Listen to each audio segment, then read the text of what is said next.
Hi everyone. Um, so why am I going live?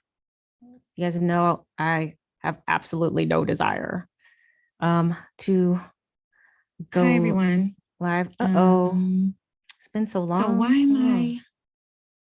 am I going live? You guys know I have Okay. All right. Okay. Wow, it's been so long since I did this. Um, so I'm not doing any commentary on this video. It's a 7-hour video, and it was Kendall and I back in 2018 talking about divestment. And this is where you can get a really good explanation of um, the argument about Black children birthing Black children. That the message seems to be muddled a bit, and I will only just say this, that I think that um, muddling the message is a very, very dangerous thing. So I think it's just really important to get the message from the actual messenger, the person who originated the ideas. I was trying to just um, make this video public again, but it wouldn't let me because it had like a copyright claim and it was blocked.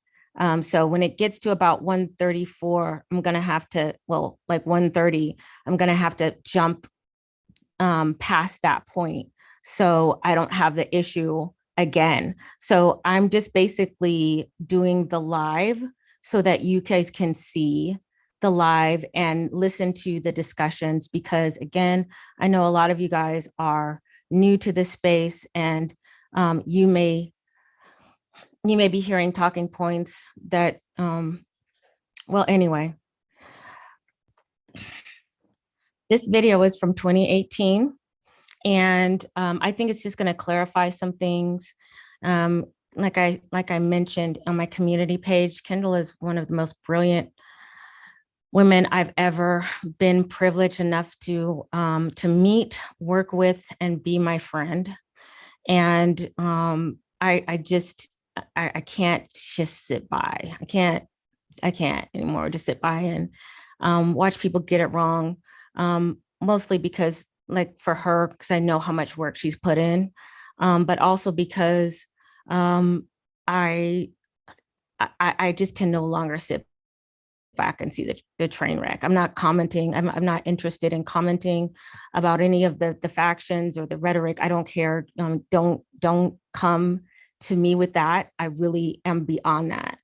This is mainly just so new people can have a perspective of what the messages were before you might have found yourself here. Okay, so with that said, I'm just going to go ahead and let this play, and I'm not going to be commenting.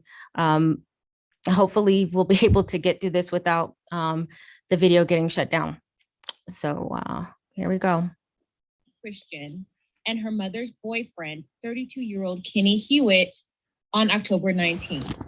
After realizing that she was unconscious, they tried to put her in a cold bath to revive her. Then they recognized that she was dead. Christian proceeded to drive around with her daughter's body in her car for 3 days before dumping the body in a bayou and reporting her missing. This is the baby.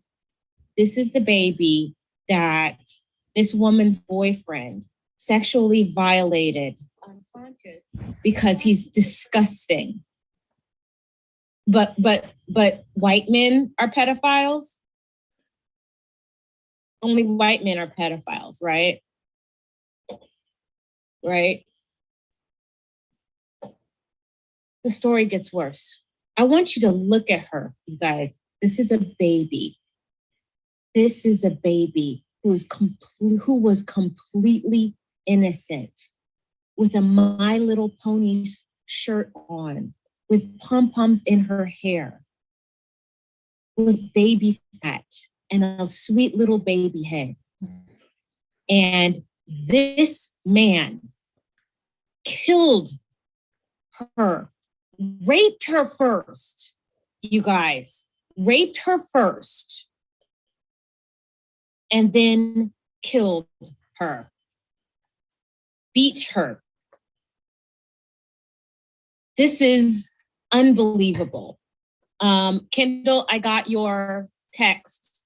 I'm on show screen, so I want to protect your privacy. I will, once I take this off share screen, I will give you the link so you can join. Kendall wants to join.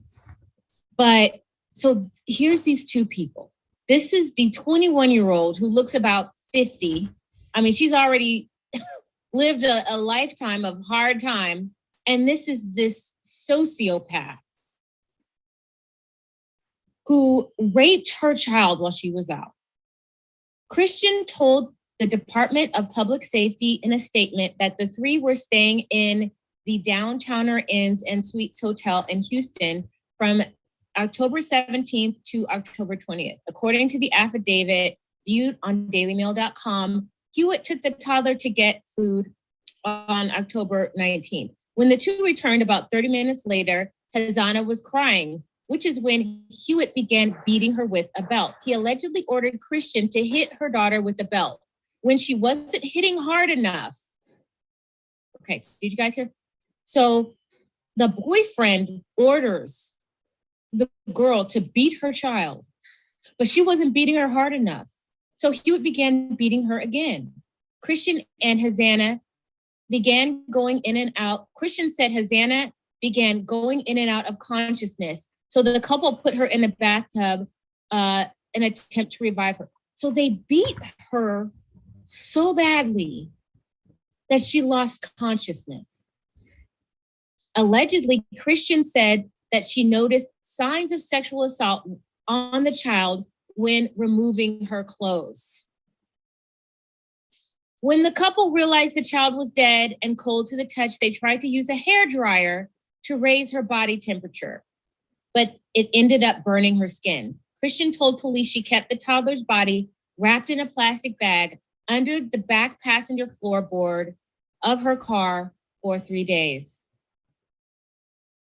I want you to look at this little baby. I want you to really take a good look at this little baby. Why was this baby crying?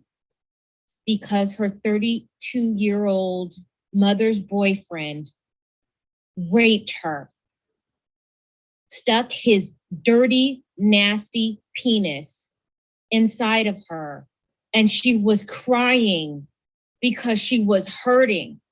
Because when you put an adult penis inside a baby, that's gonna hurt. In fact, that alone can kill a child. But white supremacy, though, white supremacy. The innate goodness of Black people, though. We didn't know white people could be so evil, though. You guys, I need to understand why we as a people are giving birth to children that we clearly cannot stand. We clearly don't have any empathy or compassion for, because I'm gonna be honest with you, if I was not abused as a child, but I can tell you that I wasn't physically abused. My mother had some issues, but I'm gonna tell you, my mother caused me to suffer. You know what I didn't do?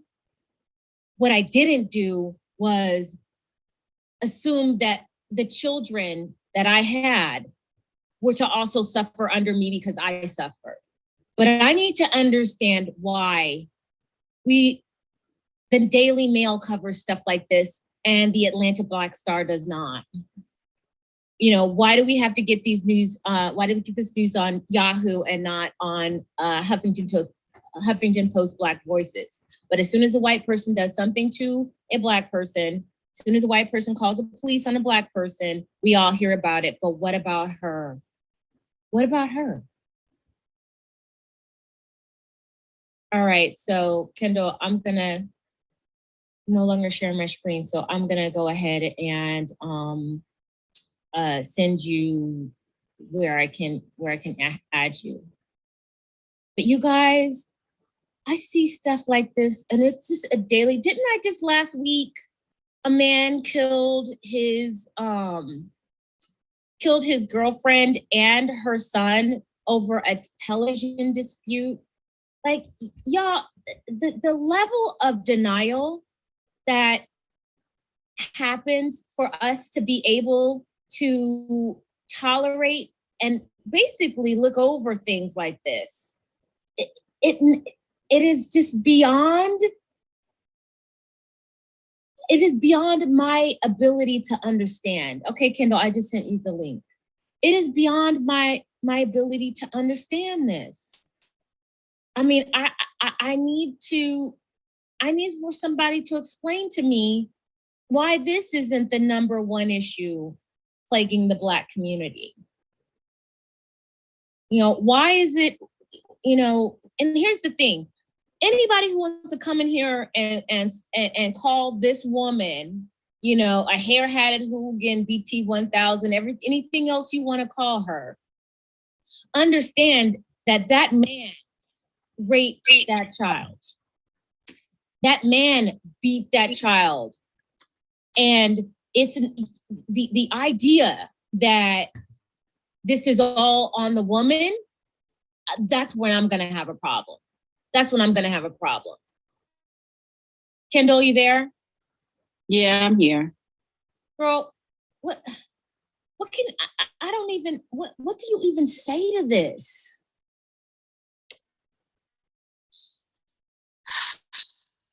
I say, when I tell Black women to use birth control, they tell me I'm a genocidist who hates Black people. Mm-hmm. When I tell Black women to use, to be extremely biased in their reproductive choices, I'm called a genocidist and a agent of white supremacy, and that I'm in league with Margaret Sanger. When I tell Black women to use their veto power and to exercise extreme discretion when having sex with certain types of men, I hate all Black people and Black men and Black babies.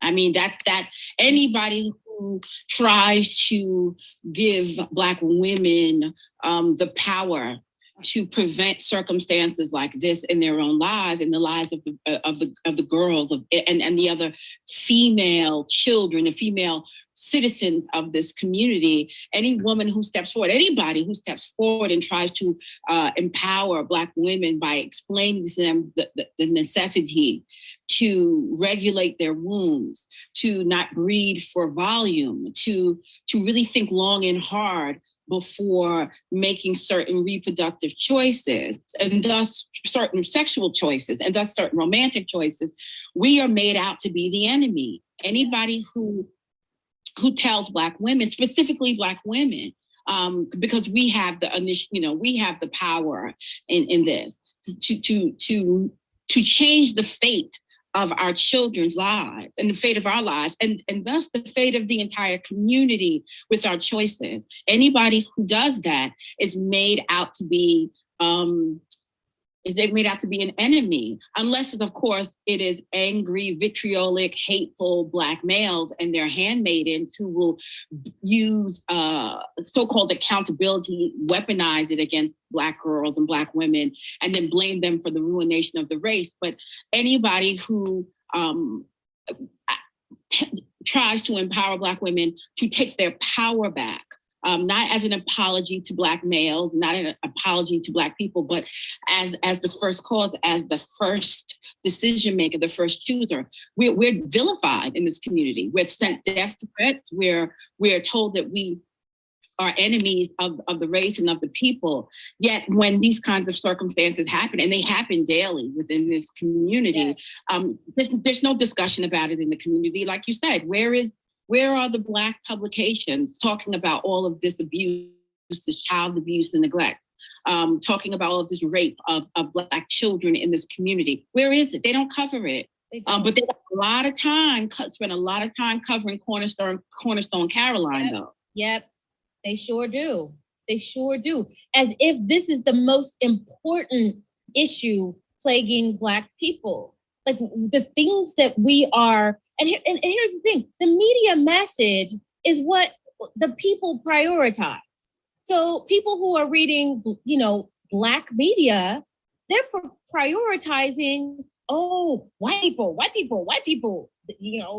This is the main issue that's plaguing Black people. And if white people would just leave us alone, everything would be wonderful. And you don't see these stories unless, like, the Daily Mail is in Europe, like they're in the UK. Why do I have to read a UK publication to hear about what's happening in my own backyard? It's because we've refused to cover it. We're not interested. It goes back to that victimology. It really does. And, here's the thing. Hey, you guys.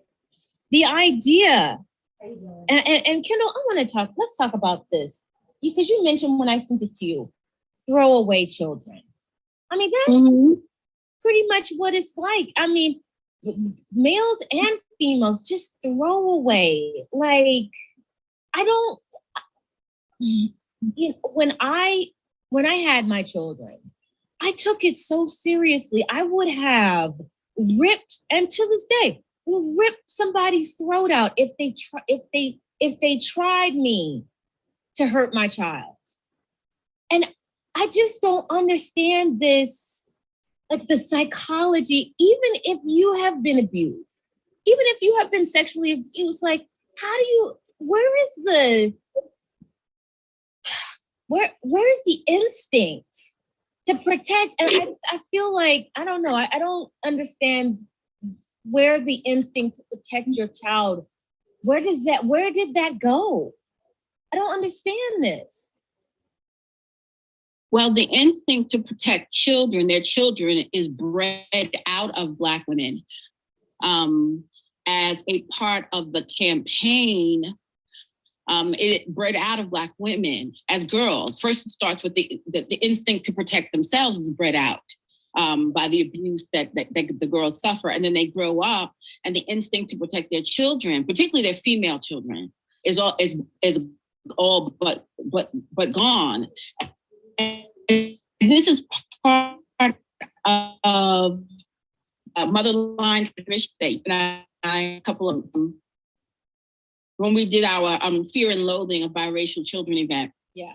And you discovered that great book that talked about the motherline transmission and how Black girls are the ones who are taught, who are groomed from birth to be the keepers of the culture and to promote certain values in the community to the next generation, that we are the designated survivor. I call it the designated survivor. And so Black girls are taught very early in life to not protect, grow up, and so they don't protect their female children. And this is part of to keep Black. Hold on. Better now? Yeah.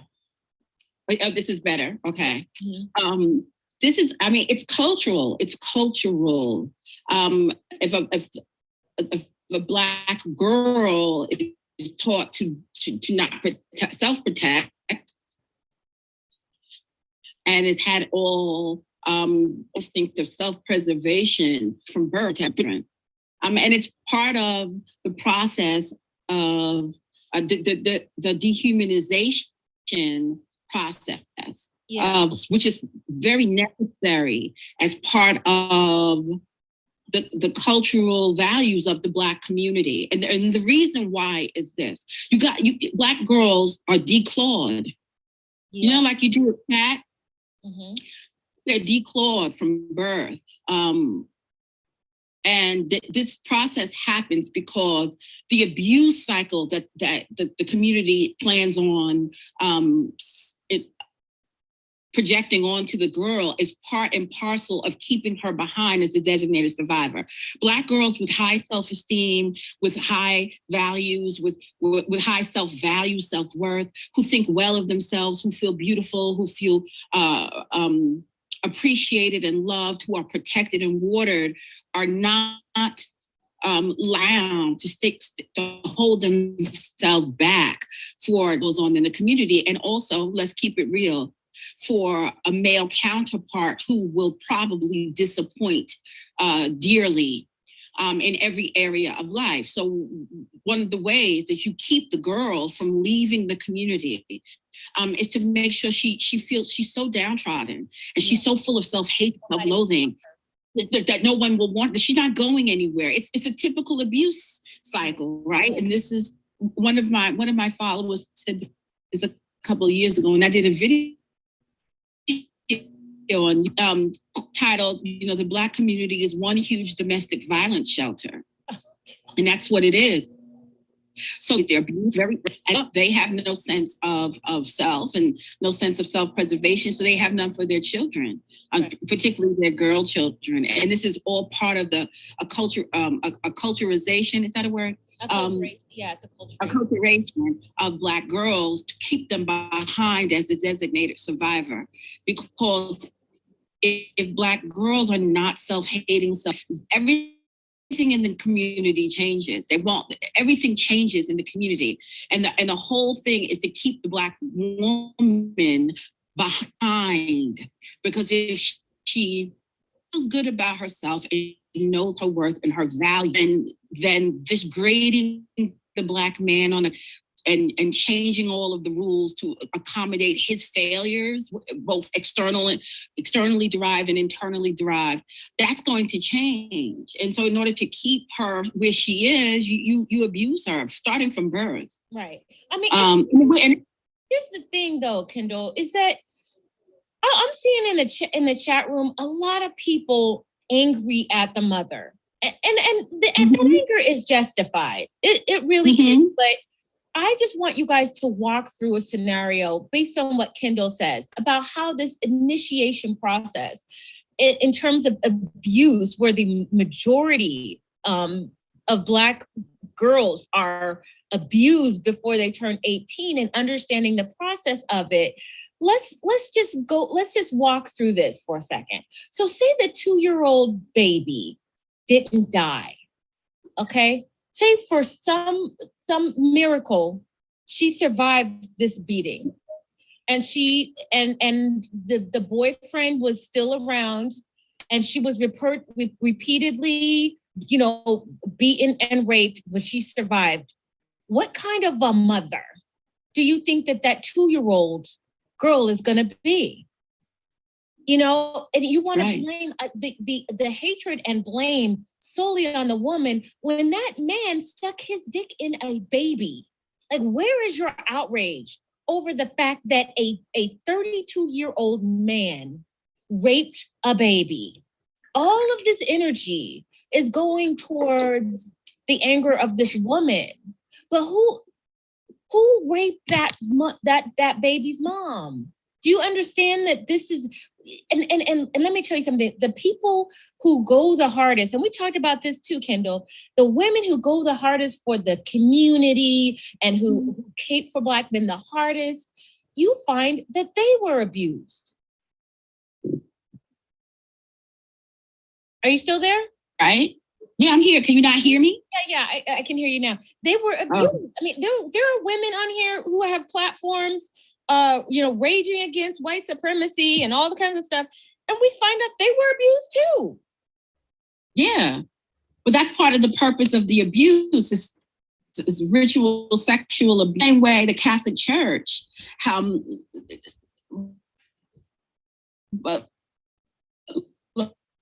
Oh, you're really breaking up now. People, you were breaking up too for a second ago when you were speaking. I don't know what's going on.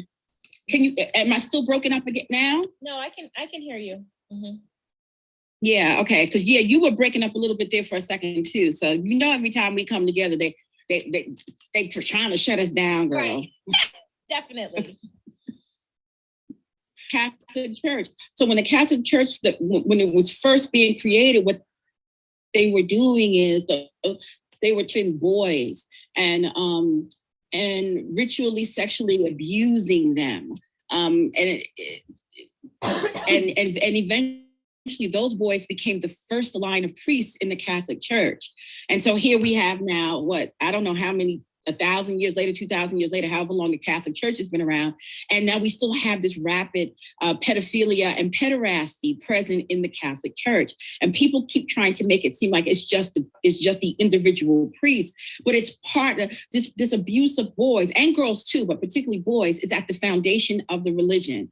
Well, and what it does is it creates rabid followers. It's hard to explain. There's like some spiritual stuff that goes on with this sexual abuse to themselves, to their own identity, and also to the mother energy. It's a lot that goes into it.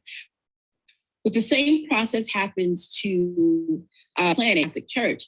And it's heavy in the Black race all over this planet. It's not just the Black American community. You see that going on in Africa. You see it going on, and anywhere where you see Black people, there's a lot of abuse of children, sexual abuse. And it's hysterical to me when I hear Black people constantly state that all of this pedophilia and pederasty that you see going on in the Black community is the result of European influence. No. But that is not true at all. The Europeans did not teach Black people how to abuse their children, but that's another lie that we tell ourselves.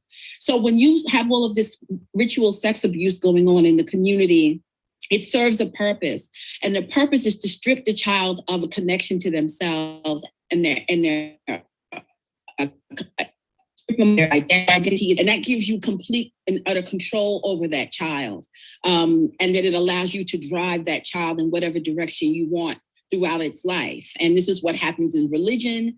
This is what happens in places like India, where they have child brothels. I mean, this is not just Black people. But the interesting thing about Black people that this is not natural infects of white man that makes. Yeah, you're breaking up again. Black people abusing children, and the cover it up.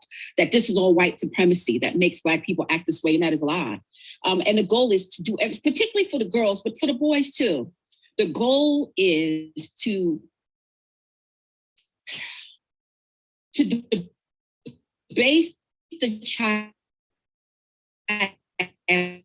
so much, not go anywhere. You guys, it gets better. It's not like this the whole time. Yeah. No, you're breaking up. Loyalty, diverted form of trauma.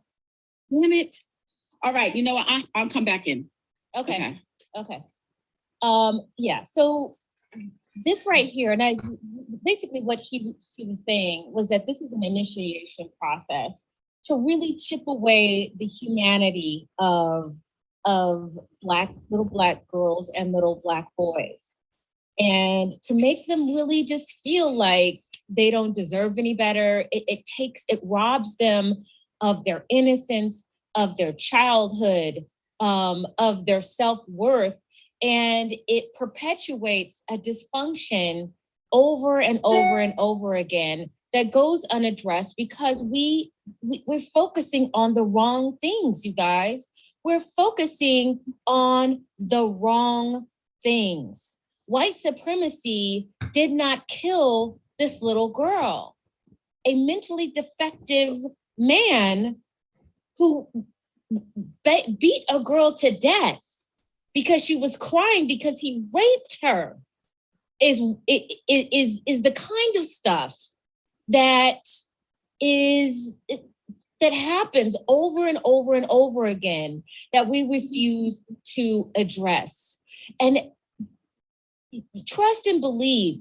This is not an isolated situation. While this is disgusting, everybody that I know has had some exposure to sexual abuse that they've seen or witnessed. In my family, my mother talks about seeing her uncle rape her back then retarded wasn't a bad word. She goes, I saw my Uncle Lincoln rape my retarded cousin. And what happened to Uncle Lincoln? Well, we forgive him. He felt sorry. And guess what she did? She invited Uncle Lincoln to stay in our house, to stay in our house. This is a man who she saw violate somebody who did not have the mental capacity to what is the word? Consent. To consent, yes, to consent. She didn't have the mental capacity to consent. But Kendall, you've heard this story before. My mother invited him to stay at our house overnight. Yeah. When we moved into our house in Lancaster, my mother she wanted to, show off. She invited all the relatives. She invited him to stay overnight, knowing what she saw from him. How do you explain that? It's a combination of Christian forgive. We need to forgive everybody nonsense, patriarchal male worship, and self-hatred of a woman who hates herself and her own femininity and her own womanhood would be forgiving of a man who abuses children or abuses really anyone sexually. Only a woman who has internalized some form of self-loathing and self-hatred would do that. But we all know we all got family members. Thankfully I didn't grow up with that nonsense, but it's a well-known thing in the Black community where, everybody knows to stay away from Uncle Junebug because Uncle Junebug got reckless hands. Right. So you tell all the children to stay away from Uncle Junebug at the family reunion, but Uncle Junebug still gets an invite to the family reunion. Wait, I have to say DREB, just like a bunch of gibberish consonants, said, then how did 20 million Black people, I think he said, got to America in the first place? Yeah, your grammar sucks.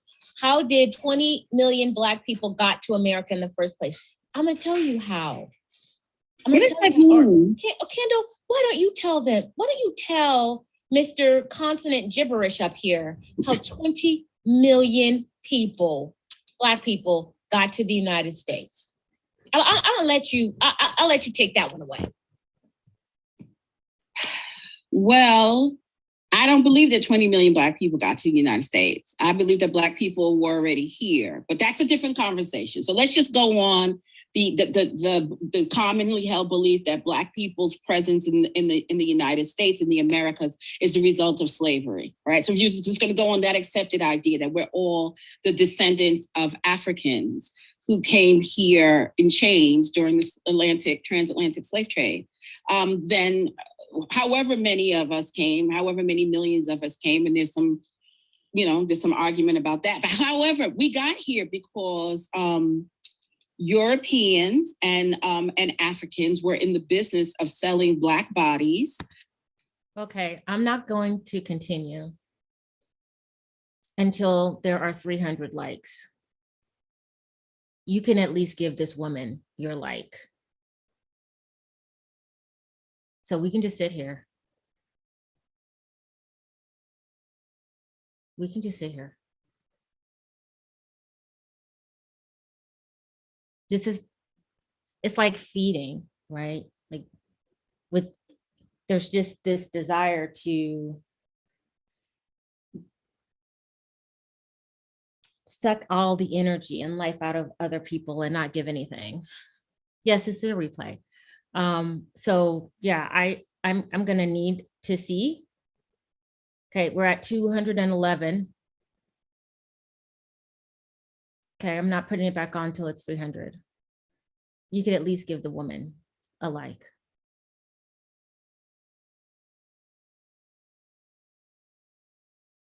Some of y'all so stingy and entitled, you can't even give people a like. We're at 234.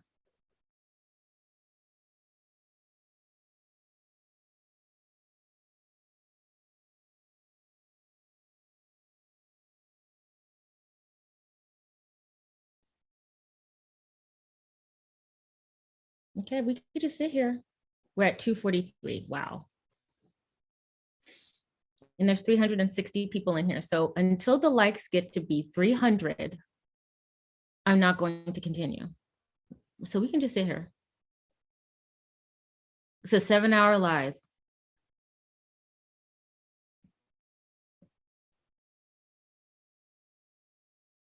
We're at 261. That's 39 to go.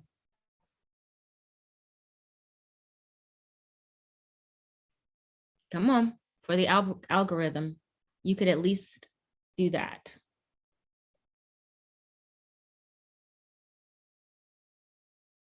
$275. Okay, 25 more. Oh, we just got here. Oh, you. Hey, Mika. Yeah. 284. We're close. I'll start it again when we get to 300 likes.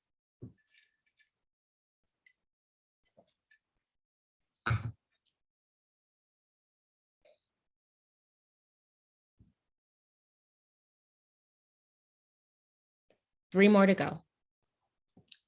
297.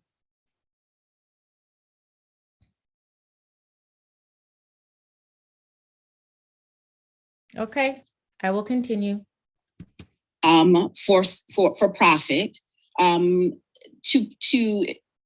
people who into enslavers who then transported them throughout the globe to work without compensation, to be bred like animals, and to be held in perpetual bondage. That's how 20 million Black people got to America in the first place, because Black people were colluding with slave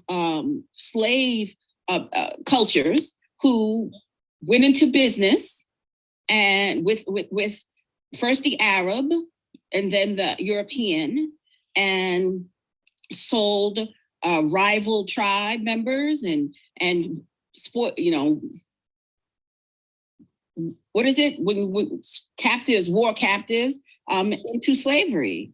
Yeah, that's how they ended up. I don't know what the point of that question was. If it was, well, it's just to blame again, keep blaming whitey, because that doesn't even make sense, because I don't know. Apparently, I guess the implication is that if white people hadn't brought all these Black people to America, then that 32-year-old Black man would not have raped that baby. So can you please explain to me, Mr. Multiple Continents, the AIDS epidemic in Africa, and how you have people raping babies and virgins because some witch doctor told them that would cure AIDS? People whose lineage never left the continents that they were born in. Can you please explain that to me? But he's saying, or he or she is saying that's not what they're saying. That's why I was asking, okay, what do they mean with that comment? So then what are you saying? When you mentioned how did 20 million slaves get here, could you elaborate about what that question was?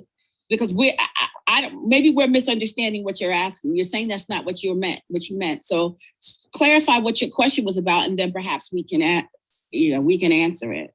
Right, because like I said, the whole deflecting thing is just,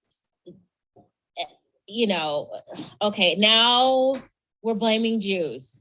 Marco now wants to blame Jews for being involved in the slave trade. So is it the Jews' fault that 32-year-old Black man raped a 2-year-old baby? I'm just trying to understand. Like all of these deflections and explanations and excuses, this is why we are in the condition that we're in right now. This is why we can't elevate as a people, because we have excuses for everything. There is no personal accountability. There's no personal accountability on the Black female side, and there is not personal accountability on the Black male side. What I see a lot of is a lot of finger pointing, like this group of people, Black women are the sole cause of the ruination of the race. Black women saying that Black men are the sole cause of the ruin of the race. And it's like what you said, Kendall, we are mirrors of each other. So, you know, this is the reality is that we're both perpetuating a lot of dysfunction that we don't want to be accountable for. And that is the problem. That's why we can't, and there's so much energy. Like, think of all of the channels on YouTube that gets like, you know, hundreds of thousands of views with this Black victimology because some white person did something, where we are hungry for the victim stories. Do you guys notice that? Like, we chase those down. Any story that gives us an excuse for why we are wallowing in filth is the story that gets the clicks and views. So what is that? I don't know. I think that this person is just on some bullshit, because I asked them to please elaborate, and then they started talking about, what about the Haitians who freed slaves in America? What does that have to do with the Yeah. Okay, so clearly it's what I just want to say this, and I said this before in our last discussion, and I'm just going to keep putting it out there. So when Black women are sitting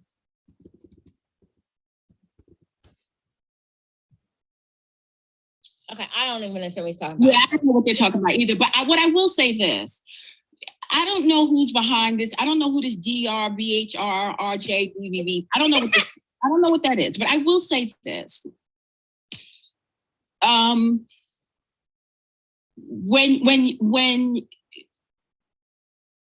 When Black women hear Black people constantly making references to what white people did during slavery, what white people did before slavery, after slavery, Jim Crow, lynching, Willie Lynch, and all of this stuff. And oh my God, burning down Black Wall Street. If y'all mention what Black Wall Street, I know. Do y'all know that Black Wall Street was burned down in 1918? Do y'all realize that was 100 years ago? Right. Do y'all realize that every time anybody, not just Black women, anybody, but particularly Black women, since this is, those of us who ask these kinds of questions of who was at the gate, what is going on in this community, and every single time y'all start talking about white people and particularly white men, do you understand the psychological effects? Because one of the things that someone sent me a video last week of a discussion that took place on another platform, a Black woman hosted platform. And she had like 6 or 7 people on this panel, and they had this 8-hour-long conversation supposedly about the Black community and how to get the Black community back on track. And it was, I didn't listen to the whole thing, but it was interesting listening to Black people go back and forth, and then the men were going yelling and screaming at each other, and it was disrespecting each other. And it was just like, wow, it's no wonder why Black people look the way they look. But what's interesting is, does anybody ever stop and think the psychological impact that it has on Black women to hear constantly, every single time we ask questions about our men, we ask questions about what's going on in the community, and in particular, the leadership in the community, the men in the community, that we are always given this thing back about white men. Right. So all in your feelings about bedwenchery, right? And this whole idea of Black women abandoning the Black community and betraying the Black race and abandoning the Black man for white men who are oppressing Black people. And we all know the hypocrisy in this ridiculousness. We know that Black men historically have dated and have married, not even counting the ones they don't marry, married white women, married interracially 2 to 3 times the rate of Black women. But all of a sudden, there's all of this pearl clutching about Black women's, increasing numbers of interracial relationships, particularly with white men. So y'all are really concerned about us pedestalizing white men. You're right. really concerned about us trying to paint a picture, what you believe is worshiping white men, suggesting that white men are inherently better than Black men, that white men are smarter, stronger, faster, that the white man is the $6 million man, when the Black man is a nobody. Y'all are really concerned about that. And you're all over the internet, you're all over the world talking about Black women supposedly worshiping pink dick and being in cahoots with the white supremacists and have always been against Black men because we've always been in league with the white devil. Like this is a huge part of the discourse that's taking place now, which I find to be very interesting, that once I started asking who was at the gate and pulled the conversation away from weaves and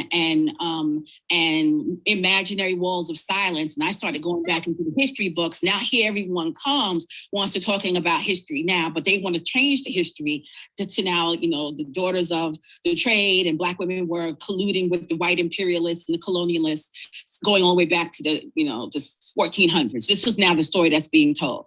But I wonder, would you be surprised? Let's play devil's advocate and suggest that Black women we do worship white men and we do pedestalize them over Black men, and that we do think that they're bigger, stronger, faster.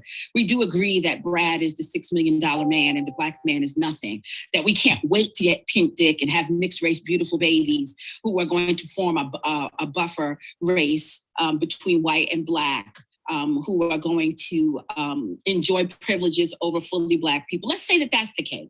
Let's say that we jumped the Black revolution for feminism, that we put the Black man out of the house for wicked welfare, and that the white man is our zaddy, right? Because that's what y'all been saying, right? So let's play devil's advocate and suggest that everything that is being said is true, that we won't submit to our men because we're defiant and because we're in league with white men and have always been. So let's just say, yes, that's the case. Would you blame us? Okay. Would you blame us? Because every single time we ask you to be men and to step up and to account for your manhood and where you have failed and what's going on with us, you immediately start talking about him. And anybody knows, this is any woman who has any sense knows, any woman whose mother has taught her anything tells her, you don't talk up your man's dick to your friends because your friend's gonna start steaming on your man's dick. You running around talking about how fabulous and great your man is, how strong he is, how powerful he is. Your friends is gonna be sitting there thinking, let me see, I want to taste that myself. Right. Well, Kendall, I just got it. This is a good time to bring up because bed wenching is the number one danger of, well, actually the number two danger. White supremacy is number one. Black women bed wenching and colluding with our oppressors is another thing. I just did a post on the blog beyondblackwhite.com. A Nigerian girl who was killed for being a bed wench, but y'all don't care what we do. I want to just show you guys something, and this should cause the bed wench conversation to just be tabled forever. I know it won't be, but I just want you guys to see the level of deflection. And anybody who complains about Black women so-called bed wenching, I want y'all to just drop the link of what I'm about to show you here. Let me just go ahead and share my screen real quick. afieldnegro.com photos. There's a lot of friction between Black men and Black women. We can't see you. Did you try to share the screen? Oh, okay, now it's there. Okay. There's a lot of friction between Black men and Black women. We can lie to ourselves and pretend that the problem is not there, or we can do something to try to address the problem. What I'm trying to do is create a dialogue. Well, we're trying to create a dialogue so that we can take a look at the problem. These are some pictures of Black men who date and marry outside their race. In looking at these pictures, I noticed that a lot of brothers who are dating now Asian women, and there's nothing wrong with that because when two people are in love, their skin color doesn't matter unless you're a bed wench. Right. These are some good brothers. There's no question about that. But I've often heard Black men complain about Black women's hot temper and their attitude. A few weeks ago, I was talking about some brothers and they said, man, I love the sisters, but it seems like they are never satisfied. With that being said, when we look at these pictures, then we think to ask this question, is it possible that some sisters are driving brothers away? Okay, I want you to do you see how that's framed? Not that this is a communal problem of couples, but Black women are to blame for this. So I'm about to show you what Black women are to blame for. This is what you're to blame for, but bed winching is the number one problem in the Black community. Oh, sorry, number two, aside from white supremacy. So here we go. Scottie Pippen. I'm just gonna do Dallas, Texas Coast. You know, Michael Jordan. NFL coach, Chicago Bears, NFL coach. Look at all these sports stars. Ice T, Charlie Wilson from the Gap, Keenan Ivory Wayans, Derek Luke, Ty Diggs, who since divorce. But look at this. Terrence Howard, Wesley and his wife, Randy Jackson. This is all your fault, Black women, according to a field Negro. This is all your fault. This is all your fault. And it's just gonna keep going. Girl, look at this. Russell Simmons. Look at Russell Simmons. Look at him. He's so in love. Look at that. Let's see. Oh, here we go. John Legend. Some of these people I don't even know. B2K, I don't know who this is. Neo and his lady friend. Dude, what's his name? Bryant something. Terrell Owens, the only Black race car driver in the world. Black male race car driver, gotta have a white woman. Oh, look at this. Now we go to the old men.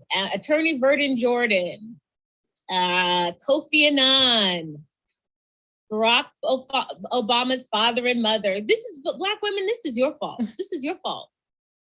Y'all pushing these brothers away. Don Cornelius with his wife before he died. Look at her. James Brown. Michael Jackson. He calls him my hero, greatest of all time. Prince. Black women, this is all your fault. You see a Black man after, but bed wenches though. Bed wenches. I'm not done yet. See, look, there's just more. Quincy Jones. Dude from the Fresh Prince of Alfonso Ribeiro. His wife he and his wife announced they're on their third child. Dude, whoever this actor is here. Actor Eric LaSalle of ER and his wife. Lil Wayne, baby mama. Kendall, look at this. Look at this. I mean, I've seen this before. I think I shared this in one of my groups one time or did it in a video. Yeah, and this is old, so there's a lot more. Yeah, there's a lot more. More people seriously, but did you see the framing of it? Black women, look at this. Do you want to take some responsibility for why your men are leaving? Do you see this? This is what you're caping for. Like you're spending so much time, you know, talking about the swirlers and, you know, downing me and my group of this is and this is what you're looking at. This is what you see. And look, I mean, this is copious. Look at this. It's hilarious. Yet, if you go on YouTube, you would swear that bed winching is the number one problem. And Black women are going to cause genocide. How come none of these men are going to cause the genocide of the race? Why? Because they have Black women well trained, don't they? Y'all ain't going nowhere. No, they're not. Show you this. Just like we said, Kendall, we'll show them this. They'll still stay right where they are. Well, yeah. Wow. There's just so many. And there's actually a page 2, but I'm not going to go to page 2. But I just want to show y'all. But, you know, Crystalline is crazy. These swirlers are crazy. Okay. Are these men worried about being lynched, being hemmed up by the police, being trapped, having to pay white women alimony? They seem to be very happy in their station. Very happy indeed. So I want you to understand, Black women, this is what you're fighting for? Wow. Wow. Kendall, what do you have to say about all of this? I think, all of this happened on Black women's watch. Black women allowed all of this stuff to happen. They didn't make there were no social penalties for their sons. There was no real encouragement for their sons to make Black women, finding Black wives and making wives out of Black women a priority. Even Cola Booth speaks to the fact that Black women are the only race of women who do not pressure their sons to choose their mom's image. Yeah. There was a time when all of that used to make me very angry and sad and hurt and feel rejected. I don't feel none of that anymore. Right. No, it's just like, but see, the thing is, I want to just show, because I just want to show the hypocrisy of coming after Black women who are opening up their dating options as being betrayers of the race when you see this and it is virtually ignored. Well, Black women are betrayers of the race from opening up their options because there are two standards. And that's what I talked about in our last video. There are two standards that nobody wants to really be honest about. And that's why it looks so hypocritical. It's not hypocritical if you understand what the true standard is. Right. The true standard is that there are two sets of rules. Yeah, I can do it, but you can't. I can do it, but you can't. And so when a woman does it, and it doesn't matter how many Black men do it, if the woman does it, she's out of order. But the reason why it looks so hypocritical is because Black people don't admit that there are two standards. Right. So because they don't admit that there are two standards, so what they're doing now in order to cover their asses is to retroactively apply it. So what they're saying is, so that now that Black women are more increasingly, not of course not to the levels that Black men historically have done so, but increasingly opening up their options to include non-Black men, but more specifically to include white men. They're now going and saying, oh, well, you guys are hypocrites because when we did it, you said that we were race traitors and you made us feel bad. And now you're doing it too, so you're a hypocrite. But like I said last time, that's not how this works. No. That's not how any of this works.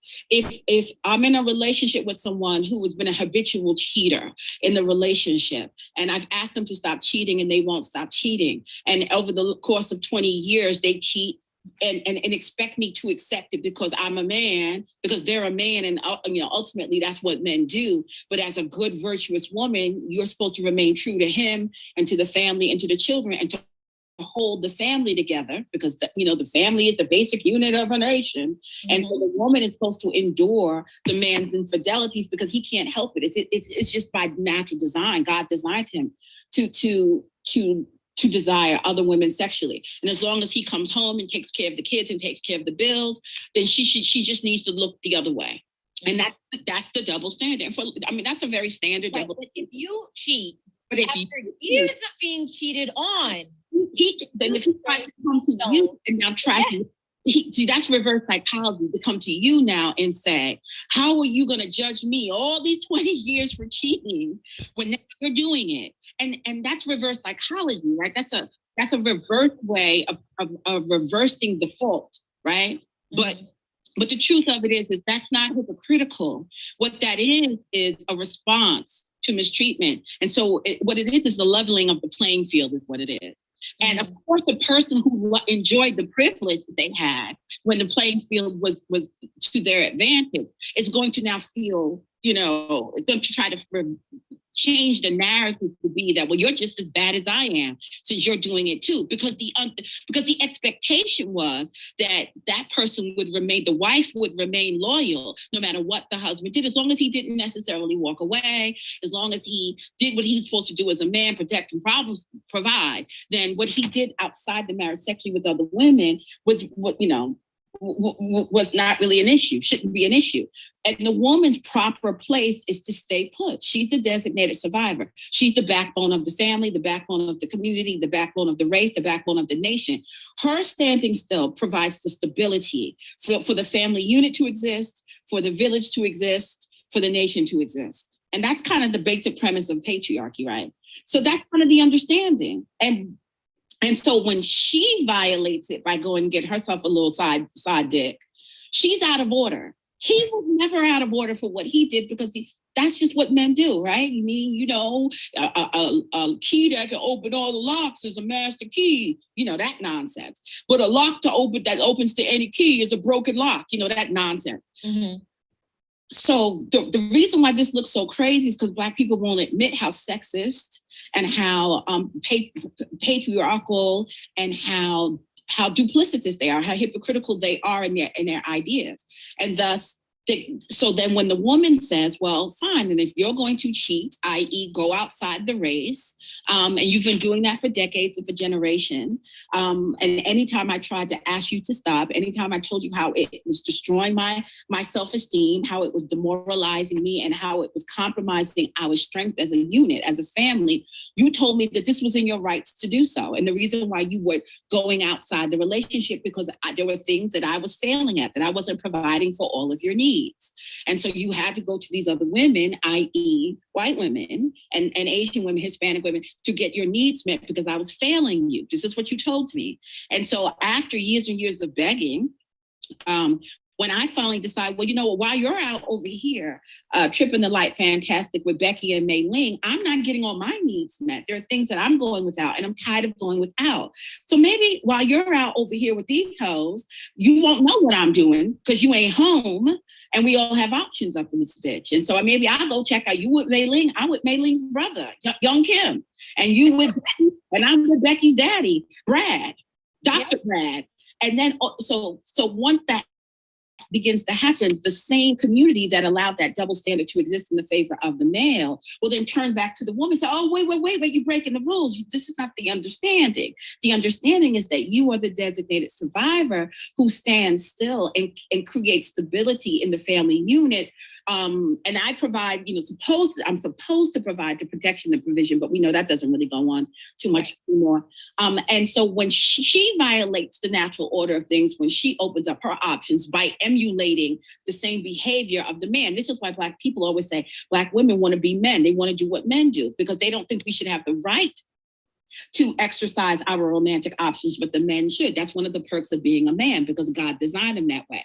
So, but they won't come right out and say that these unwritten rules actually are still in play.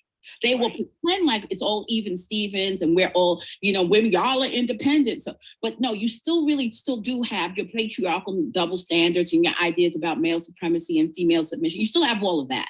You're just not really copying to it. So when the women then start doing what the men do, you then try to reverse psychologize her and say, see, we knew you wanted to cheat the whole time. You weren't really loyal to me. You was only as loyal as your options. And so you think no other man would have you. That's the only reason why you stayed here with me. So it's not that you really love me. It's that you didn't have any other options. Now, all of this comes into play. The fact that he drew first blood by violating the covenant of marriage in the first place completely gets unaddressed. Mm-hmm. Because really, technically, he's not really violating anything because it's kind of this unspoken rule that was part of the package that she signed up for. And so that when you take that analogy of a relationship and extrapolate it to the larger Black society, that's what you see going on here. So now the bedwent situation is where the Black woman is now violating the double standard that she is under, which says that she's supposed to stay put while the Black man can go trip the light fantastic and taste all 32 flavors of the genetic rainbow, of the Haagen-Dazs rainbow. Ben and Jerry, he gets to taste all of the flavors. What did Wu-Tang Clan say? The ice cream man is coming. So you want to taste all, but the woman is supposed to stay close to the nest. She's supposed to raise the baby. She's supposed to protect the babies from any harsh truths about the daddy. She's supposed to never let them know that the father is not this perfect hero. She's supposed to fill in the gaps when he can't. She's supposed to be big mama. We just did a study. I just finished my final Frontier event, my last event on my platform. And it's one of the films that we did was the movie Soul Food, the original one. And the story of Big Mama. And the whole story was about this Black woman who held the family together while her philandering husband was out gambling away the money. He was making babies on the other side of town and doing whatever the hell he wanted to do. She worked 5 jobs cleaning white women's toilets to hold the family together. And then the story of her daughters and the dysfunction in their lives with the men that they were trying to love that results after her death. But the narrative that's pushed towards the Black woman that to be big mama is to be the designated survivor, that she stays behind and cleans up the husband's mess. She holds the family together by long suffering. And this was pushed in this movie. And I remember when it first came out, we all were so excited. And it all, of course, centered around soul food, which is, you know, full of salt, sodium, and fat and grease, and you know, artery clogging shit. That the same shit that ended up taking Big Mama out with the diabetes and all that, and she had a stroke. Okay, so the likes haven't gone up since I paused it. There's now 438 people in here. I will start the video again when we get to 400 likes. Okay. Okay.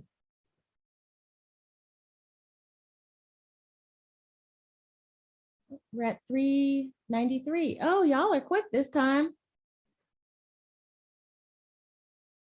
Y'all quick this time. Okay, we made it. 400 on the dot. But this notion that it's the Black woman's responsibility to stay stable, to be a fixed institution within the community, that is a home base. While the man goes off and does whatever he wants to do, he goes and licks his white supremacist emasculation wounds. He goes taste the rainbow. He goes find his personal joy over the wall. The Black woman is supposed to stay behind, being a good, dutiful wife and mother, and making all the right choices. And of course, the right choices are all to compensate for his poor choices. She's supposed to choose better, and thus elevate that, single-handedly elevate the race by herself, while her man is actively seeking to denigrate the race. She's supposed to make up for him, his stuff. And so when you see these stories of the bedwench, the reason why they're so angry is because we're violating protocol, ladies. You didn't know that your role is to be your role is to be Big Mama, to take a licking and keep on ticking. I mean, Black women are built tough for a reason, right? So when our men go gallivanting across the world to taste the rainbow, we're supposed to stay back in the Black community and keep making Black babies and keep selling the next generation of daughters the idea of Black love. We're supposed to remain loyal at all costs, even when the Black man is selling us into slavery, like he did during the Arab and the European slave trade. Even when him doing so lands us throughout the diaspora as an oppressed minority throughout the world, who then is subjugated for the next 300-400 years. We're still supposed to remain loyal to him. And so this is the unspoken rules of the game. Y'all didn't know that? So when you go to get a white man, you are violating all the rules. But once again, I want to understand at this point, why would anybody be surprised at the Black woman? If we are doing all of these violations to them, why would anybody be surprised? I mean, how long do you expect us to stay in this game? Like, how long are we supposed to do this before any human being is eventually going to rise up and walk away if they have any sense? Exactly. I mean, any human being, even Black people eventually began to rise up against their captors. I mean, since the brother brought up Haiti, right? I mean, revolution. And so I don't understand, how long did y'all think that you were going to keep Black women in this holding pattern, holding the community together while the Black man does whatever the fuck he wants to do? So if we are bedwenches now, why would you be surprised is the question. You done talk this man up. Every time we ask you anything about anything in your manhood, you start talking about his manhood. Right. So to me, that's like my girlfriend telling me, talking up her man's dick and how great he is. You know, women always gonna be sniffing around. You talking that motherfucker up. So now you be surprised when you find out your girl is in his DMs, your friend is in his DMs trying to get a little taste. You talk the white man up, and you continue to do it by every single time we ask about your manhood, you are deferring to his, about what he won't let you do, and how he has kept you down, and how he puts you in change, and how he makes you hate your mother, and makes you rape your children, and makes you abuse each other and kill each other. So then I start to think, well, damn, this white boy sounds like the true HNIC around here. Right. Y'all keep telling me I'm supposed to submit to you, but I'm thinking maybe the white man's the one I should be submitting to, because dang, every time I come to you as my man, as the leader, as the patriarch, and ask you to lead and to account for what's going on, you start pointing your fingers to him. So it's only a matter of time before my interest is going to get piqued. I'm going to say, well, damn, what I'm looking at here seems to be a situation of brokerage. Mm-hmm. Where I am, this whole time I thought I was talking to the owner of the property, and I'm talking to the broker. Right, you're talking to the middleman. Talking to the middleman. Well, hell, Who's the owner? Because it's like when you sell a house, the real estate agent shows up, you asking questions, and there's only but so much the real estate agent can say. And when you start asking questions that the real estate agent doesn't know, what does the real estate agent say? Well, I'll have to get back to you. Let me confer with the owner, and I'll get back to you on this, and that, right? Mm-hmm. What some people will try to do is illegal, but what some people will try to do is like, well, fuck, you know, I don't want to pay you. Who is you? I was a licensed real estate agent in New York City, so I can tell you this kind of stuff goes on all the time. So they try to circumvent the real estate agent and make direct connection with the owner, cut the real estate agent out, so they don't get their percentage, and they get, you know, everybody gets to keep more of their money. Now that's illegal, but that's what people do, and you can understand why. People do it because they want to deal directly with the seller. They want to deal directly with the owner. So when Black women have been asking Black men for generations, like, what's up to account? And we ask you about your manhood, and you start telling us about the FBI and George W. Bush and the war on drugs and COINTELPRO and Margaret saying, every time we ask you about your manhood, welfare, don't forget Wiccan welfare, then it's only a matter of time, common sense. I mean, we're human beings. So generations after generations after generations of that. Any human being would start to eventually say, well, shit, who is this white man y'all keep talking about? I mean, I need to, well, let me Google him and find out what he's about, because clearly he's the one I need to talk to around here. You know how, they come in when back around, right. It'll be very few Black women who will ask those questions. Very few, but those numbers are increasing, but they are very few. And that is because it goes down to the whole breaking down of and making Black women in particular feel like they are so wretched that nobody else will want them. So I need to stay around here and stick around here and make this work, because what else is there? And even despite, and I think, circling it back to where we started this conversation, I think Black people know that this goes on.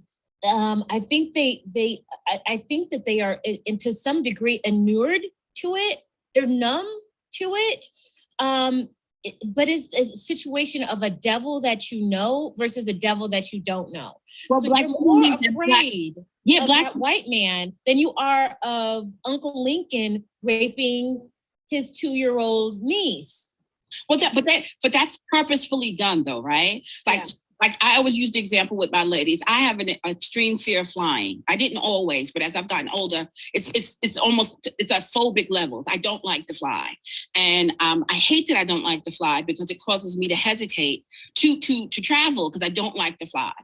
Now, in my rational mind, I know that I stand more of a chance. There's more of a threat of me every time I get in my car and go to the grocery store. There's more of a greater chance of me being harmed in my car within 20 miles of my house than there is 30,000 feet in the air. Intellectually, I know that, right? But because it's a fear, it's a phobia, I have allowed myself to be convinced that every time I step on a plane, my life is an imminent threat. Because it feels like that, right? You're not in control. The feeling of the change in air pressure, when the wings open, making all these kind of the flaps open on the wings, the landing gear going up and coming down, those sensations all frighten me. And make me feel like, this is the first signs of the plane going down, even though these are natural, processes that happen during a flight. So every time I'm getting ready to get on a flight, there's a website that I go to where I have to read all about the flight experience and all of the different sounds and stuff that you hear to remind myself that these are natural things that are happening, that this is not something going wrong, right? Because my mind has convinced myself that my life is in great danger when I'm on a plane and I'm feeling and hearing all of these experiences and sensations. But the truth of it is that the most dangerous, when it comes to travel, the most dangerous situation for me to be in is in my car. But do I freak out every single time I'm getting ready to get into my car? I do not. because I have convinced myself, because of the way it feels and because of how powerless I feel when I'm in a plane. I'm not the one driving. There's nothing holding that bitch up. Feet in the air, engines can blow out. There's, hurricanes can come through, storms come through, birds can get stuck in the engine. There's so many variables that are bigger than me that I can't control, that it makes me feel more vulnerable. When I'm in my car, I control the car. I bought the car. I drive the car. I service the car. The car is on the ground. I feel like I have more control. But the truth is that I'm actually more in jeopardy in a car, in my own car, that when I'm driving, than in the sky, in a plane with someone else at the helm. But it doesn't feel that way. No. What Black people have done has convinced Black women that the white man is the airplane. Yes. Right? No. The white man is the airplane, right? Mm-hmm. There is a chance. There is a chance that something could happen to you in an airplane. But the truth is, your car, which is the Black man, is much more of a greater chance at harm or death or whatever. But the community keeps showing you every video they can they repeat the stories of the plane crashes. They show you movies of scenes with plane crashing. They report stories of bodies being scattered and plane wings falling off, and put that in your mind constantly. So by the time you get to be an adult woman, you're so afraid of planes that you avoid travel, you avoid going out into the world, you avoid seeing different places and opening yourself up to the world, because you don't want to get on the mode of transportation that will allow you access to the world, right? Mm-hmm. But you don't mind getting in your car. But even though the car is more likely to kill your ass, mm-hmm. That's what this is like in the community. So the Black community takes goes on a campaign, which is revved up in the last couple of years with the Black Lives Matter movement, to convince the Black woman that the most immediate threat to her existence is white supremacy, the plane, when it's really the Black community, the car. But if your news feed is every other article is about some plane going down, if every time you turn on the TV, you're hearing about some plane that almost crashed or that did crash, it creates an anxiety, a phobia in you. And this is done purposely. And then so let's stay with that analogy. So you have the Black woman who is being told that the greatest threat to her life is an airplane, not the car. Right? Now, the car, of course, is raggedy. It's old. It ain't been maintained. Ain't got no gas in it. The engine is half cocked. The oil hasn't been changed. The brakes don't work. But she'll get in that car, though, because the community has not told her the car is the threat to her. The plane is. Mm-hmm. Right? So this is what's done on our side to keep the woman from being afraid to get on the plane, right? But let's tell you what's going on the other side. The community has also done something else. They have gone to the airplane company and said, you don't want these types of people on your plane. Mm-hmm. Yes. They're on a mission to promote the worst type of imagery, the most vulgar type, the worst version of this passenger, through the music, through the culture, through the lyrics, through the imagery. She's a slut. She's a whore. She's a thought. She's a freak. Got a different nigga every day of the week. You can't trust them hoes. These hoes ain't loyal. We don't love them hoes. Can I slide a credit? You can slide a credit card through her ass cheek. Watch her pop her coochie. Watch her twerk. See how much of a terrible mother she is. You see, she a bastard baby making hair hat and hooligan. She ain't got no hairline. She's fat. And then you tell the airline carrier that if you allow this woman on your plane, the plane gonna go down. Yep. So the campaign is two-pronged. It is to defile the likeness and image of the Black woman to anybody, to the world, so that no one else will want her. And then to tell the woman that there's no safe places for her outside in the world.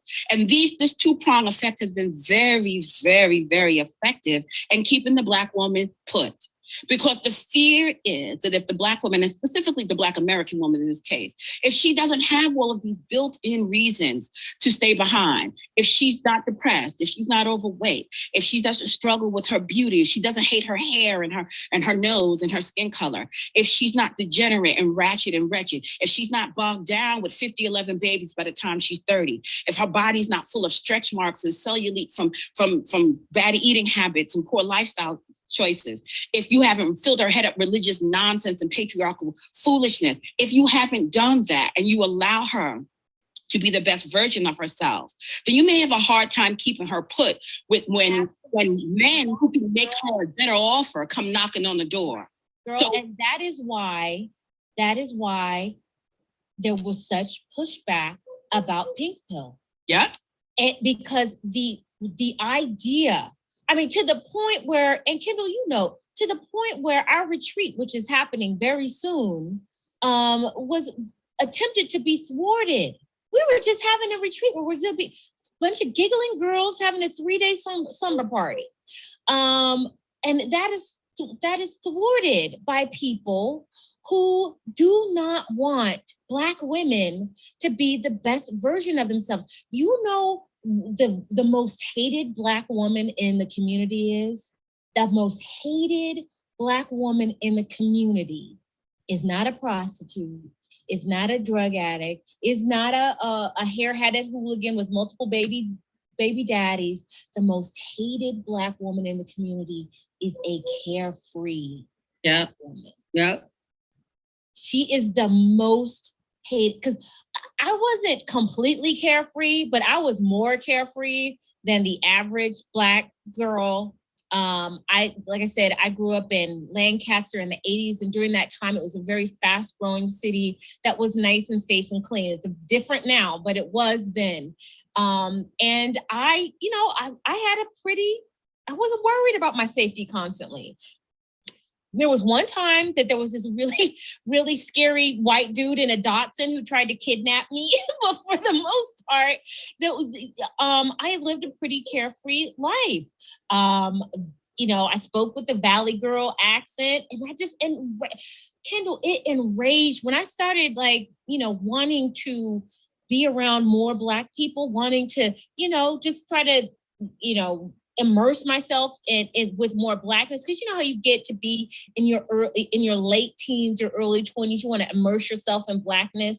I was not accepted, especially the women could not stand me.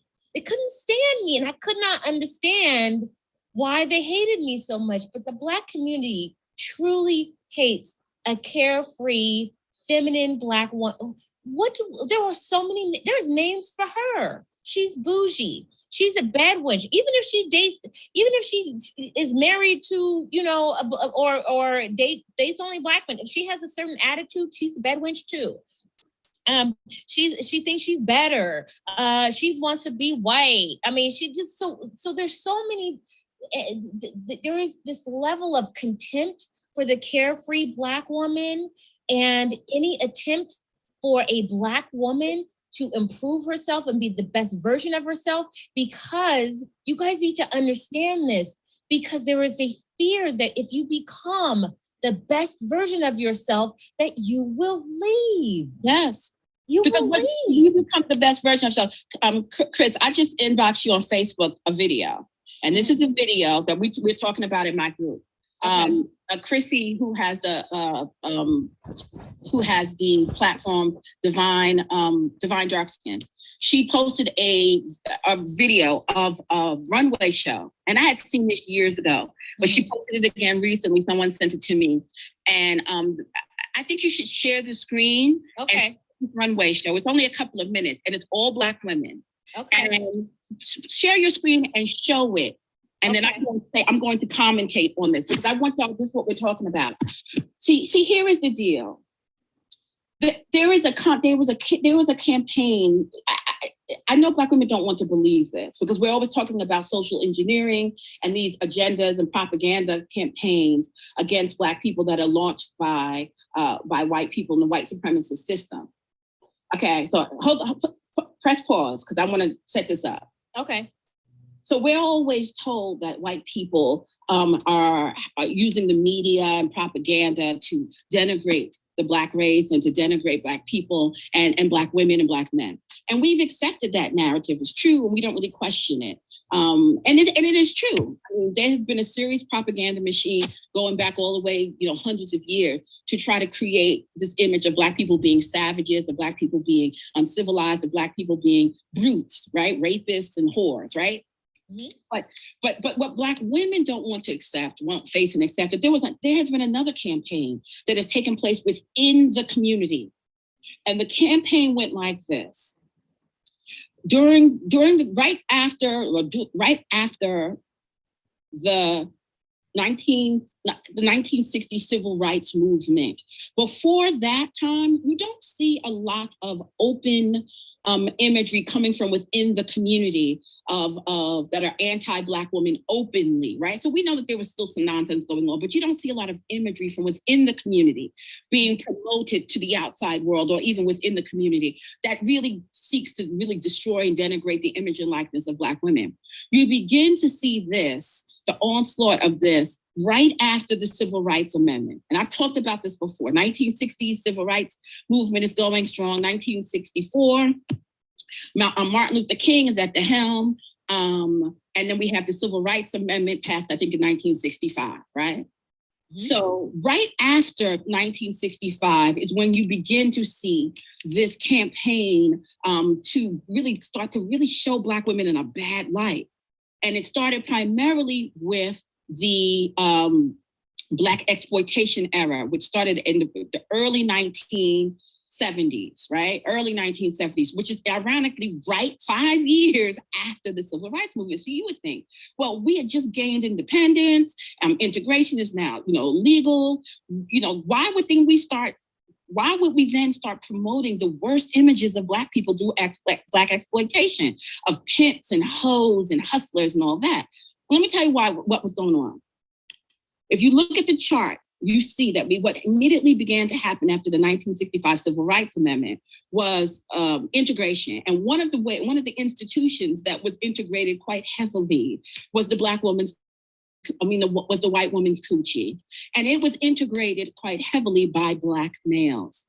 And so right after they're given the okay to now integrate, Black males begin to openly choose white women as partners to marry. I think it was 1967, the Loving versus Virginia case is had. And so the laws against miscegenation and interracial relationships begin to get struck down by state. And then we have 1965 Civil Rights Amendment, 1967 Loving versus Virginia. And then, so now we freeze now. And so what you start to see is Black men start to increase their opening their romantic options, right? Y'all still with me? Yep. So what also happened right around that same time was this is where we begin to start really seeing these negative images coming from within the Black community of Black women through the Black exploitation era. The Black exploitation era is where the whole idea of the whole pimp hoe hustler culture within the Black underbelly of society begins to be promoted and celebrated on a larger scale. And you begin to see Black women being pictured as whores and drug addicts and women of ill repute. Right as the Black man begins to leave the community for white women. So one would say, well, what's one thing got to do with the other? Let me tell you what one thing had to do with the other. When we all got integrated and the Black man decided that he wanted to integrate the institution of the white woman's punani, he didn't want the white man integrating his Black woman's punani. And so one of the best ways to compete sexually is to defile the likeness and image of the thing that you don't want to share so that people who would be considered your sexual competitors won't even be interested. And so we have the Black exploitation era where we begin to see this pimp hoe dichotomy, Dolomite, all of that nonsense that was taking place, right? Born out of the Black exploitation era, born out of it. Matter of fact, there have been research that connects particularly Dolomite, who used to do these kind of raps in his movies, to the beginning of rap and hip hop. And this is where it becomes not only canonized, institutionalized, but canonized, a destruction of the likeness and image of Black women, which is then promoted and shared to the four corners of the globe. You got people who have never seen a Black American listening to Black American music in Japan, all over the world, and the accompanying images of Black women being defiled as whores and bots and bastard baby makers and all of that.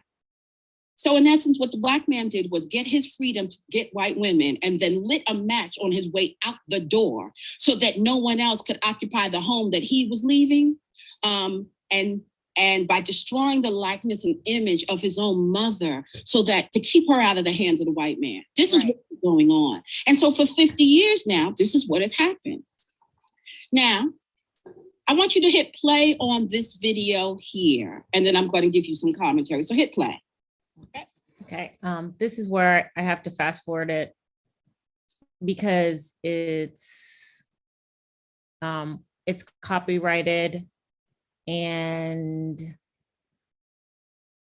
it got this video banned back in the day. So I'm just gonna skip to that part. Skip that part. So sorry, but yeah. Access to her. And for 50 years, Black women were clueless about what was going on. And they still listening to these stupid people talking about white supremacy, Yvette Carnell and Tone Talks and Cynthia G, all talking about white supremacy, completely clueless. Ooh. Uh-oh. Uh-oh. It's about the inside agenda, the inside campaign, the inside social engineering. So play the rest of this video right here, because I want you to see what happens at the end of this video.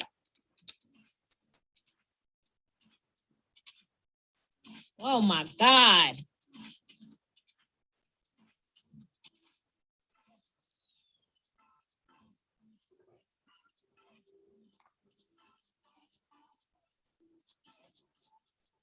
Look at the way the white women are looking at her. And then look at the way the white men are looking at them. Mm-hmm. The white women are uncomfortable. They're busying themselves looking at their phones. They're laughing uncomfortably. But look at the way the men are looking at them now. You see that big white girl sitting in front with the white hair, blonde hair? Look at her. She's uncomfortable she gets every time one of these sisters walk past her. And then look at the men watching them. Look at the white men watching them. And notice you don't see a long, straight, blonde weave in sight. Nope.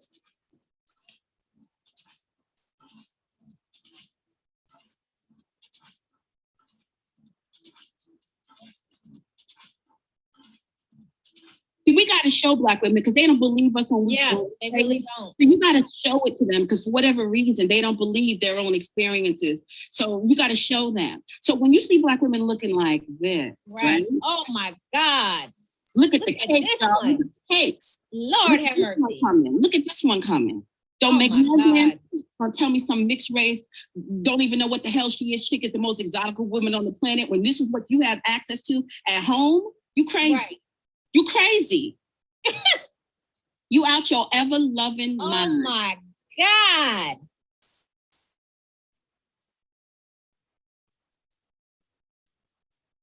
Yeah, that's why they had to defile your likeness and image, because of this shit right here. Right here. Because of this shit right here. That's why they got to pump you up with babies. Look at this one with her little top knot. That's why they got to pump you up with babies, defile you, rape you, abuse you, tell you ain't shit. You a nappy-headed, hair-headed hooligan. They got to tell you white women are winning and y'all better watch out for these white hoes. This is why they have to do that, to constantly beat down on your self-esteem and to make you think that you ain't shit so that you will make poor choices in life, because poor choices that will limit your options and restrict your movements. Because after all, if you were walking around on this planet looking like this, right, we would have a problem. Exactly. What woman who looks like these women, who has any sense and self-esteem, is going to sit around and accept this nonsense that's going on in the Black community? Nobody. She don't have to. Exactly. So you got to keep her Self-policing. It's the motherline transmission. To each one teach one. Each generation of Black women teach the next Black woman the correct form of pathology and dysfunction and self-loathing. You're burning out your baby girl's hair when she's 3 and 4 years old with perms and hot combs and shit, teaching her to hate herself. You feed her junk food, allowing her to get overweight before she's even hit puberty. Then that brings on early puberty. See, but here come the fist now, right? Now we got to bring the Black power in. This is how you keep her. See, so here she is in all of her beautiful Black womanness, but she's been conditioned to do something. She got to do something to let everybody know that she's still down for the brothers. She's still down for the people. Why does she do that every time? Because she's been conditioned to. And the reason why she has to be, look at this stomp of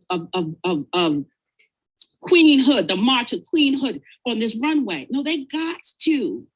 Look what they do right here, though. It kills the whole thing at the end. This fucking Black power fist. Why? Why do we do that every time? Right. They do it because they have to.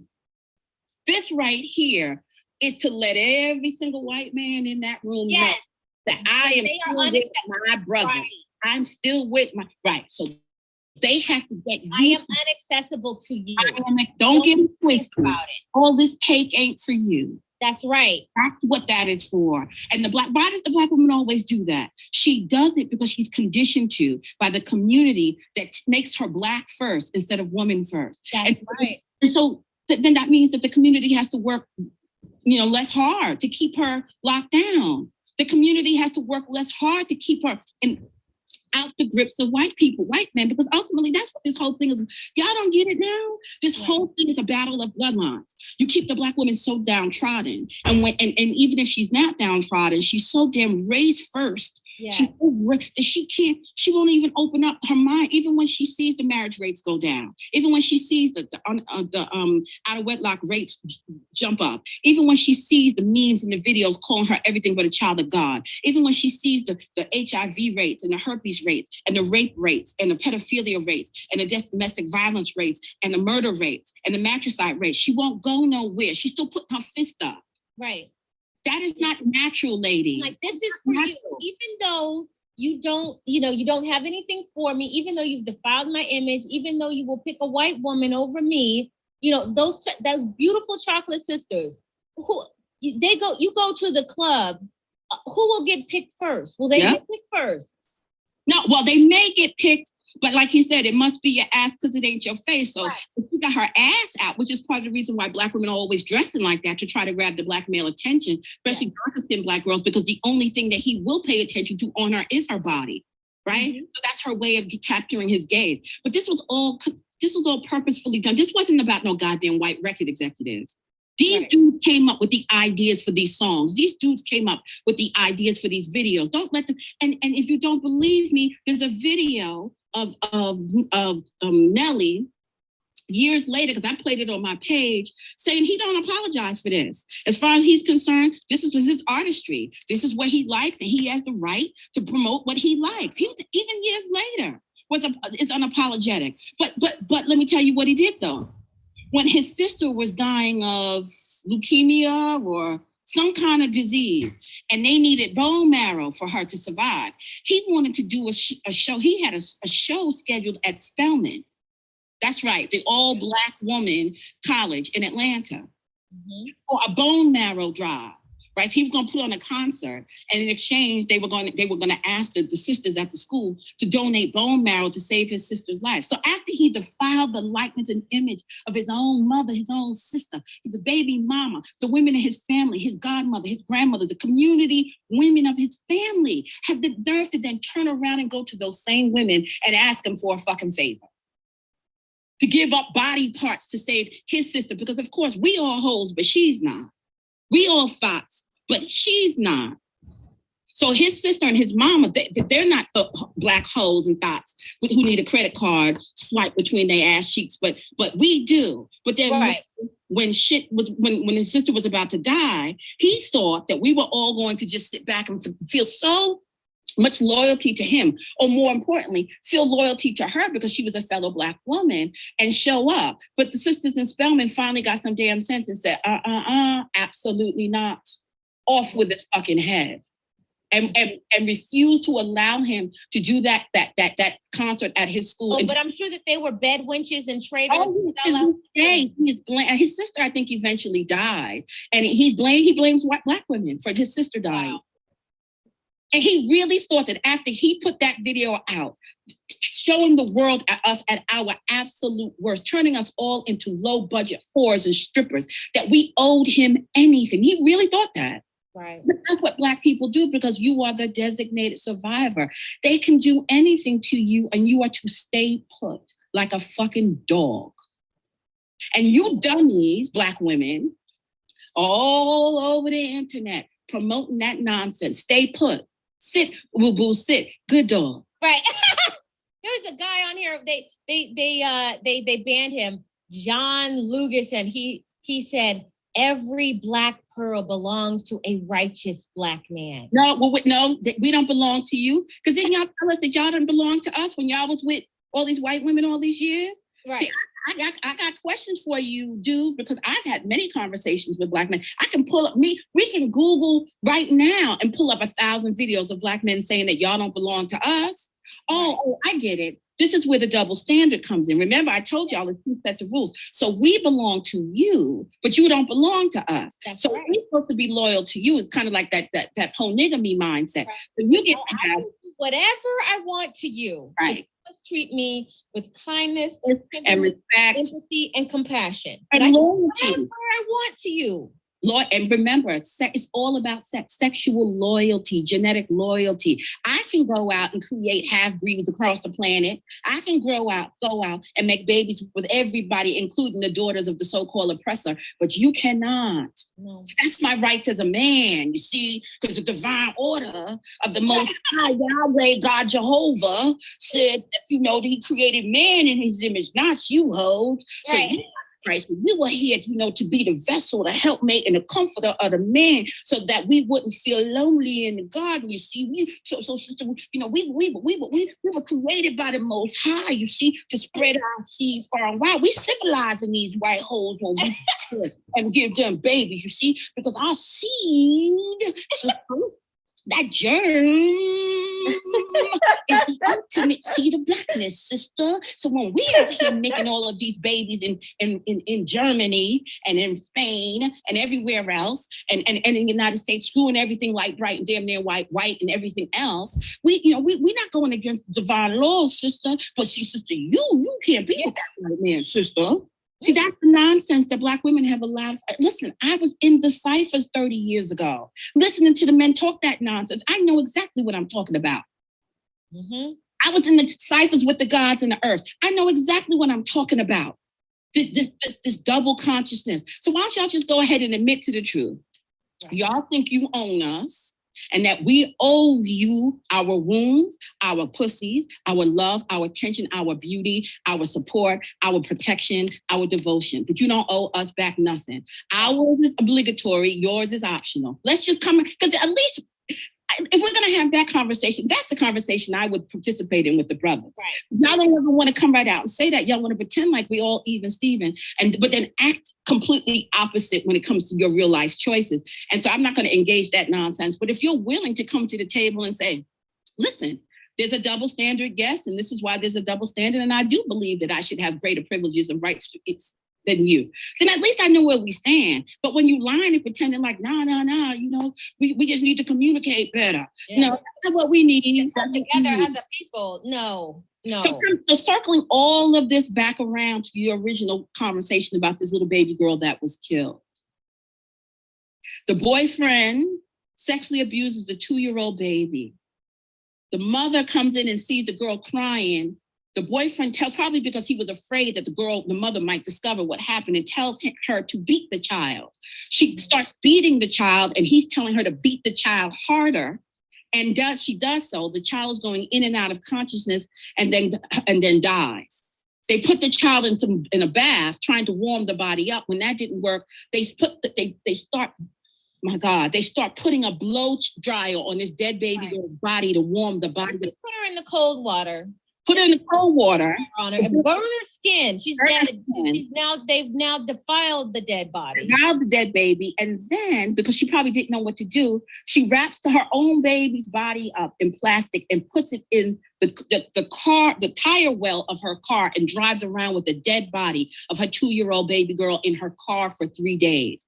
Then they dump the body in the bayou somewhere, and she reports the child is missing. Said that she was in the park, went to the car. What sane mother leaves a 2-year-old sitting in a stroller in the park while she go to the car to get a bottle? But she had the whole community looking, drones and everybody looking for this baby. When she helped her boyfriend as an accessory to a murder, defile her baby girl's body furthermore by dumping her in the bayou. So this is what Black women are doing. And Black women are going to have to answer to all of this nonsense. Don't think it's just the dudes that are going to have to answer. Y'all are going to have to answer too. And Trump is the answer for y'all asses. Not, but that's a whole other conversation. But be clear.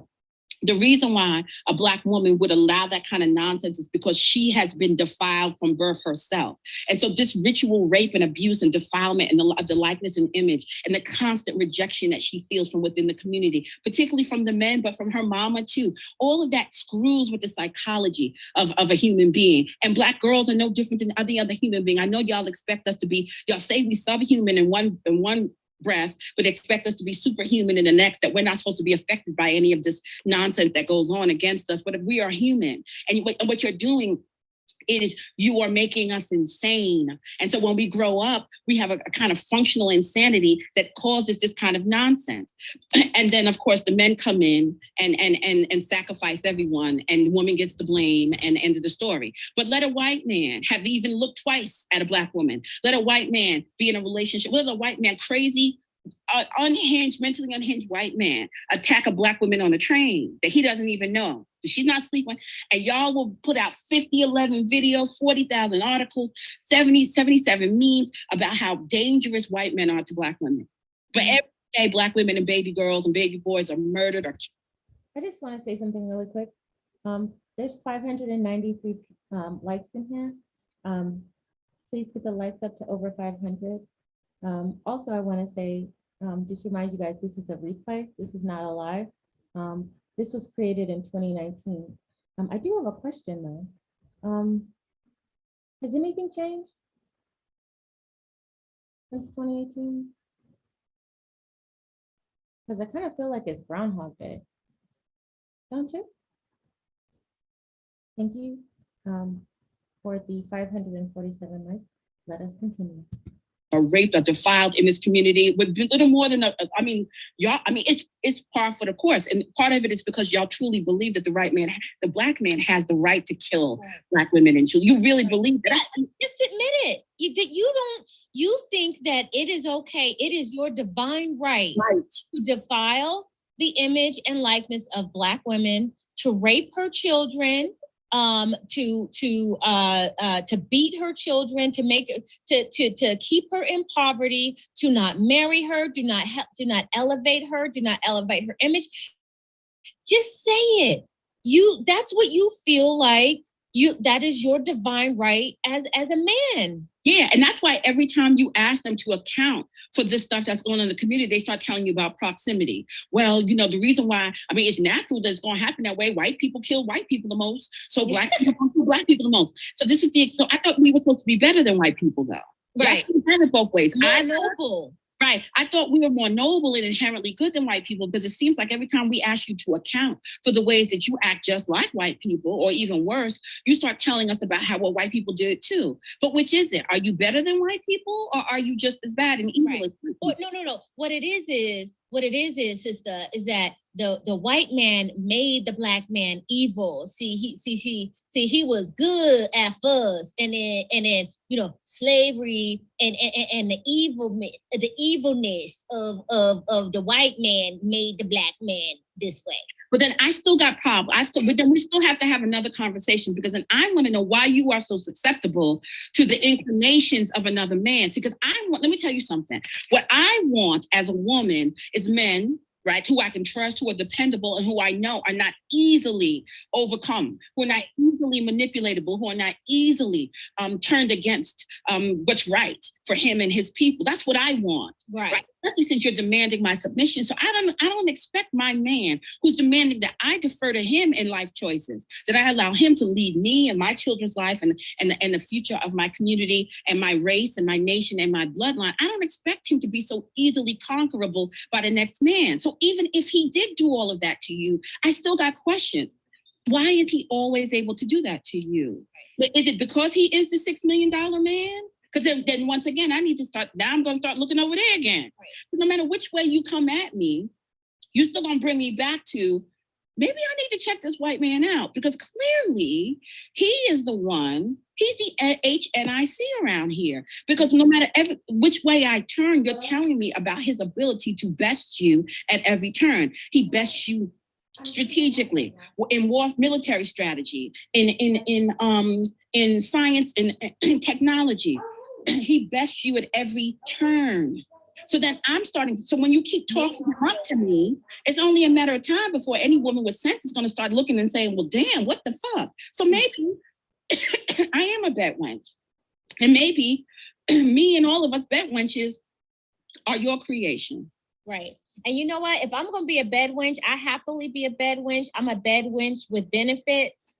I'm a bed wench who lives in the neighborhood. I'm a bed wench who is being taken care of. Her children are being taken care of. They not being raped and sodomized by uncles and boyfriends in a toxic situation. We've got money in the bank. So you can call me bed wench all you want to. I will be this bed wench with benefits, sipping on my champagne and being protected. And that's okay for me. That is okay. Like, to me, the word bed wench has become so meaningless. It's almost a compliment. It just really doesn't bother me. It really doesn't. Well, yeah, because they use it now to describe any Black woman who defies their double speak and their double standards and their nonsense. Right. Any Black woman who refuses to be the designated survivor is labeled a bed wench. Oh, anybody who just asks questions. So now Cynthia is a bed wench. Did you know that? Who is a bed wench? Cynthia G. Who? Cynthia G. Oh yeah, she's a bed wench. They've been saying Cynthia G is a bed wench the whole time. Right. It's hilarious to me. But yeah, so all of this is ridiculous. Oops. But Did that happen again? Y'all keep having these throwaway babies, and then letting these men, these niggas sacrifice your babies. Y'all keep doing that. I'm telling y'all to stop having these babies by these dudes, and you calling me a genocidist. So I don't know what else to tell you. So what they're gonna do once again is tell you that they need to stop choosing thugs. And I want to know, when do the men of the community start to wrangle in the thugs? Because every race of men, I don't think they really understand how patriarchy works. Patriarchy doesn't work the way that Black men think it works. That the women submit and give up everything, and then when the men decide that they've been inspired enough, that okay, now we're going to build you a grocery store. That's not how it works. Right. The patriarchy is not just about male dominion over female.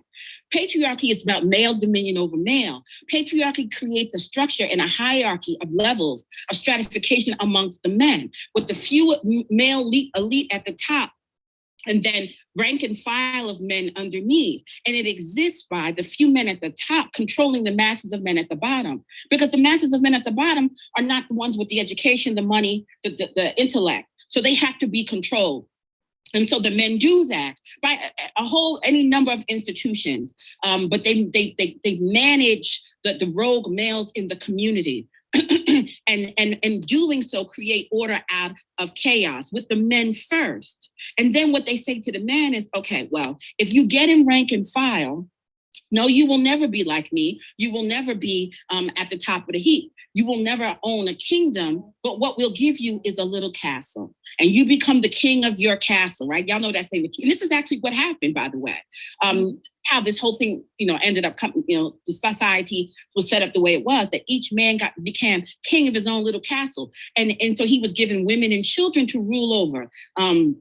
And that kept him from raising up against the men at the top, because he was busy allowing, he was meeting that male urge to dominate and to be in control by having a submitting woman and children that are dependent upon him. And this kept them from being out this kept the men from raising up to challenge the men at the top. See, that they don't understand how patriarchy really works. They think patriarchy is simply about serving their phallus and their ego. Exactly. But it's not. So when you say submit. There's one person, there was a man, and I'm not even gonna say his name, but he knows who he is and he listens to me and he's probably listening to me now, who said, what another Black man asked him, what do you want in a woman? What needs to happen for a woman? Well, she needs to bend over and submit. And I said, so that's it. So she needs to, what I say goes. What I say goes. And if you don't do what I say, you're out. Get out. Get out. Get out. So this is what he says. But this is also the same person who says, I'm not your cleanup man.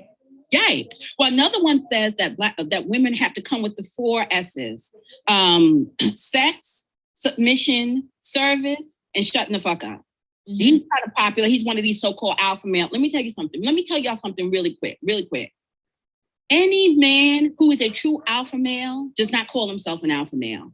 That's all right. Of these dudes sitting online now, white, Black, and everybody, who are sitting around talking about being alpha males, I'm telling you, ladies, I have known alpha males, like true alpha males. They don't walk around saying, I'm an alpha male. They don't describe themselves that way. So all of these dudes walking around and have these platforms supposedly teaching other men how to become an alpha male, they're not alphas. They're pretenders. So there's one of these guys who has one of these women-hating platforms, the Black Eye. And he was being interviewed by another one, O'Shea, I think it was. And they were having this conversation about how a woman needs to know that the man is the prize. And the reason why Black men are leaving Black women is because Black women don't recognize the Black man's greatness and they recognize that he is the prize. And see, all of that is completely anti-patriarchy. That's not how patriarchy works. In patriarchy, the woman is the prize. The man must earn the woman. Right. So then you make this story, make you think about the woman needs to chop down the tree to show the man. I mean, so they reverse it. They reverse the narrative to their agenda, even as they decry their natural right to be patriarchal leaders. And so he said that women need to come with sex. Sex was first, of course. Sex, submission, service, and shutting the fuck up. Mm-hmm. And so this is what they truly believe. But they don't understand. But listen, here's the thing. What woman, going back to that fashion show, what woman in her right mind who really understands what you said about that woman who was in the pink or melon colored swimsuit? What woman who looks like that, who really knows what her currency is worth? Now, I'm not talking about women who don't know what their currency is worth. That Nelly video it embodies a bunch of beautiful Black women who have no idea what their currency is worth. I'm talking about women who know what their currency is worth. What woman who knows what she's worth, who knows what the options are? Let me take you and fly you on my jet so we can go to my yacht and I can take you to dinner in Monte Carlo. Right.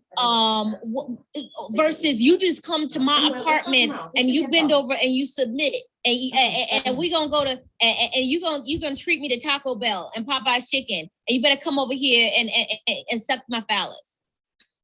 Yeah, you're not gonna get your women. What woman in her right mind would choose that? Right. Over let's fly to Monte Carlo. Right. Let's go in my yacht. Here's a $50,000 engagement ring. Will you marry me? Right. What woman, no matter what color, would choose in her right mind, who knows her worth, would do that? Right. And they know that. They know that.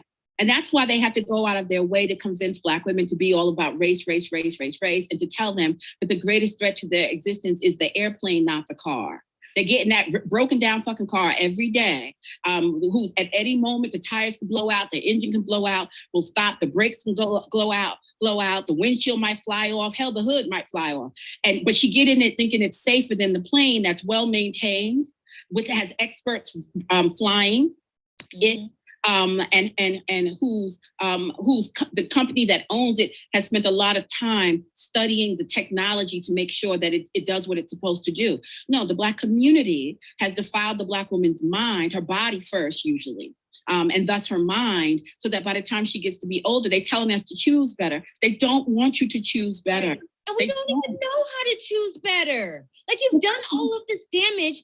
How would that, if that 2-year-old baby survived, how would she know to choose better? I want a serious question. She wouldn't. No, How would she know? Because she's supposed to be a superhuman who's Yeah, supposed to more of superhuman. right. No matter what happens to her. This is why I say that don't believe them when they say that they're the God. Oh, somebody just said here, beyond Black and White Elite, why are you trying so hard to convince Black women how happy you are with your white man? Let me answer that real quick. Why do I do that, Jarena? Because a lot of women, Jarena, who look like me, don't think that it's possible for them to be in a healthy, functional relationship with a non-Black man. In fact, there are a lot of Black women who feel like they are not deserving to be in a healthy, functional relationship, period. With any man. Like Kendall said, Black women need to see to believe. But let me ask Black women need to see what's possible in order for them to fathom it in their own lives. So, Jarena, the reason why I keep telling other Black women about how nice I have it is because this nappy-headed, dark-skinned baby mama found somebody to love and cherish and take care of her, despite all of the things the Black community says I don't deserve. I did. I found it. And so, Jarena, the reason why I keep harping on that point is so that Black women like you can see what's possible. No. Jarena ain't dumb. Jarena know exactly what's going on. This is what I'm talking about. This is why Black women are complicit in this nonsense. Yeah. Because they ask you to come and defend your white man, but I need you to defend your Black one, Jarena. Right. Because the reason why we're doing this story is because this is a story about a 2-year-old Black baby girl who was raped and then murdered by her mother's boyfriend, and then whose mother drove her around, her dead body around in a car for 3 days before the two of them dumped her body in the bayou, and then she reported that baby as having been kidnapped. So y'all keep coming to us, you Black women keep coming to us, demanding that we defend our position. How about you defend yours? So why are you trying so hard to convince Black women how happy you are with the white man? Why are you trying so hard to convince everybody how you're happy you are with men who do this? Right. Stop that. Because that's the standard story that we're told, that Black love, nobody else is going to understand us but a Black man. Nobody else is going to accept our hair but a Black man. Nobody else is going to accept our attitude but a Black man. Nobody else is going to deal with our baggage but a Black man. So that's the narrative. That's the standard narrative in the community. So no, we don't have to defend our position. How about you defend yours, sweetie? Because I can go right now and pull up 1,000 examples that show that Black women are not happy with the brothers. I can pull up 1,000 examples right now of Black women who did not get the happy ending they were hoping for with Black men. So let's are you trying to convince us that we should be happy with Black men? Chris, you've been with Black men before? Oh, yes, I have. I've been with Black men before. Plenty. I've had children by Black men. I have been by far with more Black men than I have been with non-Black men. So I don't understand early dating, except for like my first love, who was Mexican. From that time until I had my first daughter, it was exclusively Black men. So yeah, I by far dated more Black men than I did date non-Black men. And yeah, so let me tell y'all what y'all fate is, since y'all don't seem to understand. Okay, Black women. Black men marry out 2 to 3 times their rate of you. Only about 35% of Black men ever marry. So, and a quarter of those right now are marrying non-Black women, right? Mm-hmm. 77% of your babies as Black women are being born out of wedlock. 70% of your marriages to Black men end in divorce. You are you're contracting HIV rates at 20 times the rates of white women, and your primary sexual partners are Black men. So you are getting it from Black men. About 50% of you contract herpes, and the majority of the men you contract it from are Black males.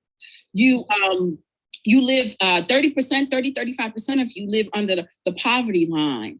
You are not able to benefit from marriage the same way non-Black women are. You're not able to engage in hypergamy or a sort of mating. Colorism prevents those of you who are dark-skinned from aspirational mating.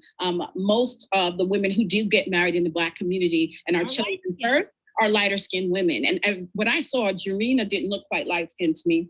Oh, here she is.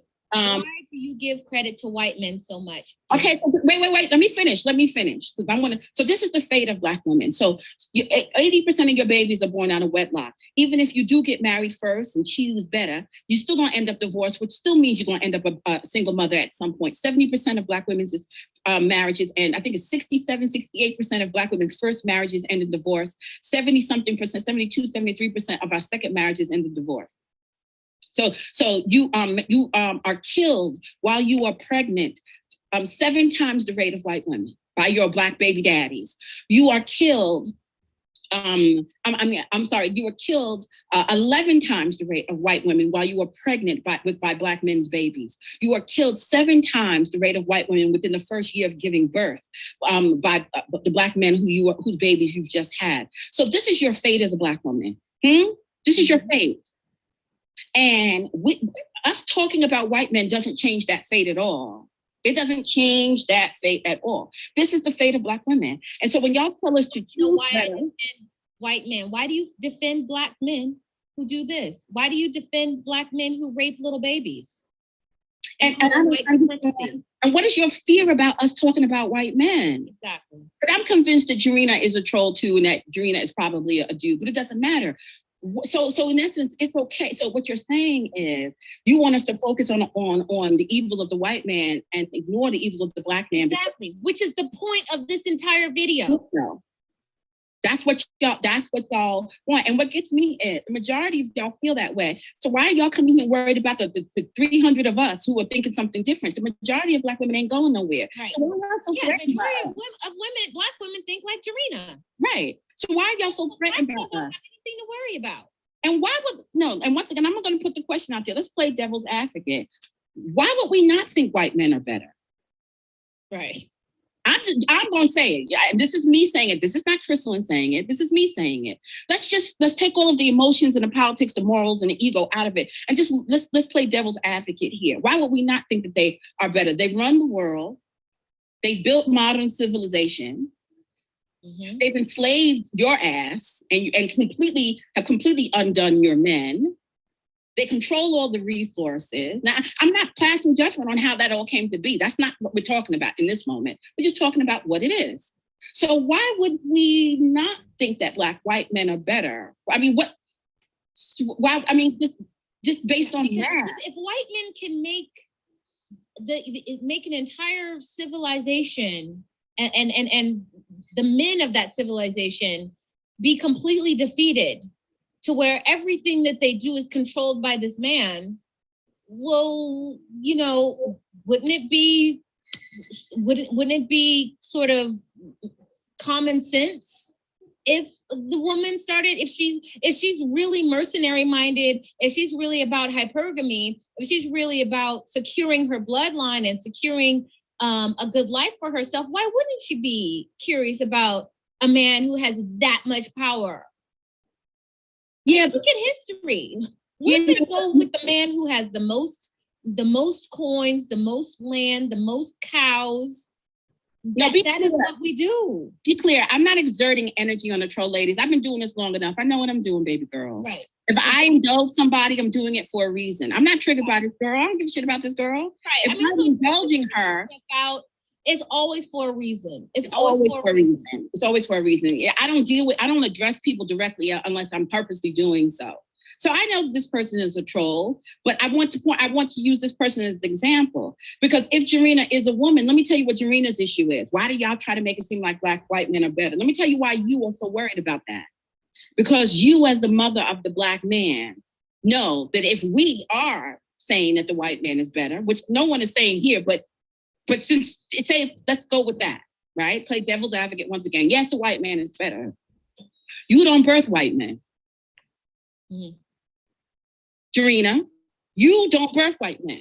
So you're not really asking us why we're saying the white man is better. What you're asking us is why we're saying the white woman is better, because the white woman is who births the white man, and you're not a white woman. So you're saying, as a fellow Black woman, why would you be bigging her up, this white woman, and not sticking with your own sisters who birthed the Black man? See, this is really sisters through the sun. Ladies, be clear. These women, when they show up to defend Black men, it's not really about the Black men that they're defending themselves. So when they get angry at the thought that we are promoting white men over Black men, it's not because they love Black men so much per se. It's because what they're saying, so what you're saying, my womb don't produce the top-notch man. What you're saying is that my womanhood and my womb and my motherhood, I don't produce the kind of man that you want, right? That's what they're saying. It's the theory that I've created called Sisters Through the Sun. You as a Black woman show sisterhood to your fellow Black woman by accepting your fellow Black woman's son and everything that comes with him. And by doing so, you show sisterhood to her. When you stop accepting her son, she no longer feels like you're her sister. This is why they show up all the time to defend these dudes. And see, they pretend like they do it out of love for the dudes, but it's not true. It was too. I used to think it was love for the son, or they were digmatized by the men. That's not really what's going on. She's defending her own self. And she's angry with the fellow Black woman who won't bond with her over of that shared desire to prove that we're just as good as white women. Because ultimately, that's what this is about. So when she shows up and says, how come you're trying to pretend like prove that white men are so much better? It's not, no, that's not what you asking. What you are asking, and see, I bet you ain't stupid. I just want to take a second. Laurel Cognita, you said, I'm glad Pink Pill left up the date of this video.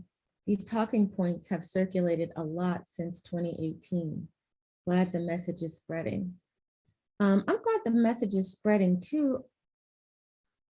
However, I think those who are spreading the message should have a fundamental foundation of the ideas in which they espouse, instead of just parroting other people's stuff.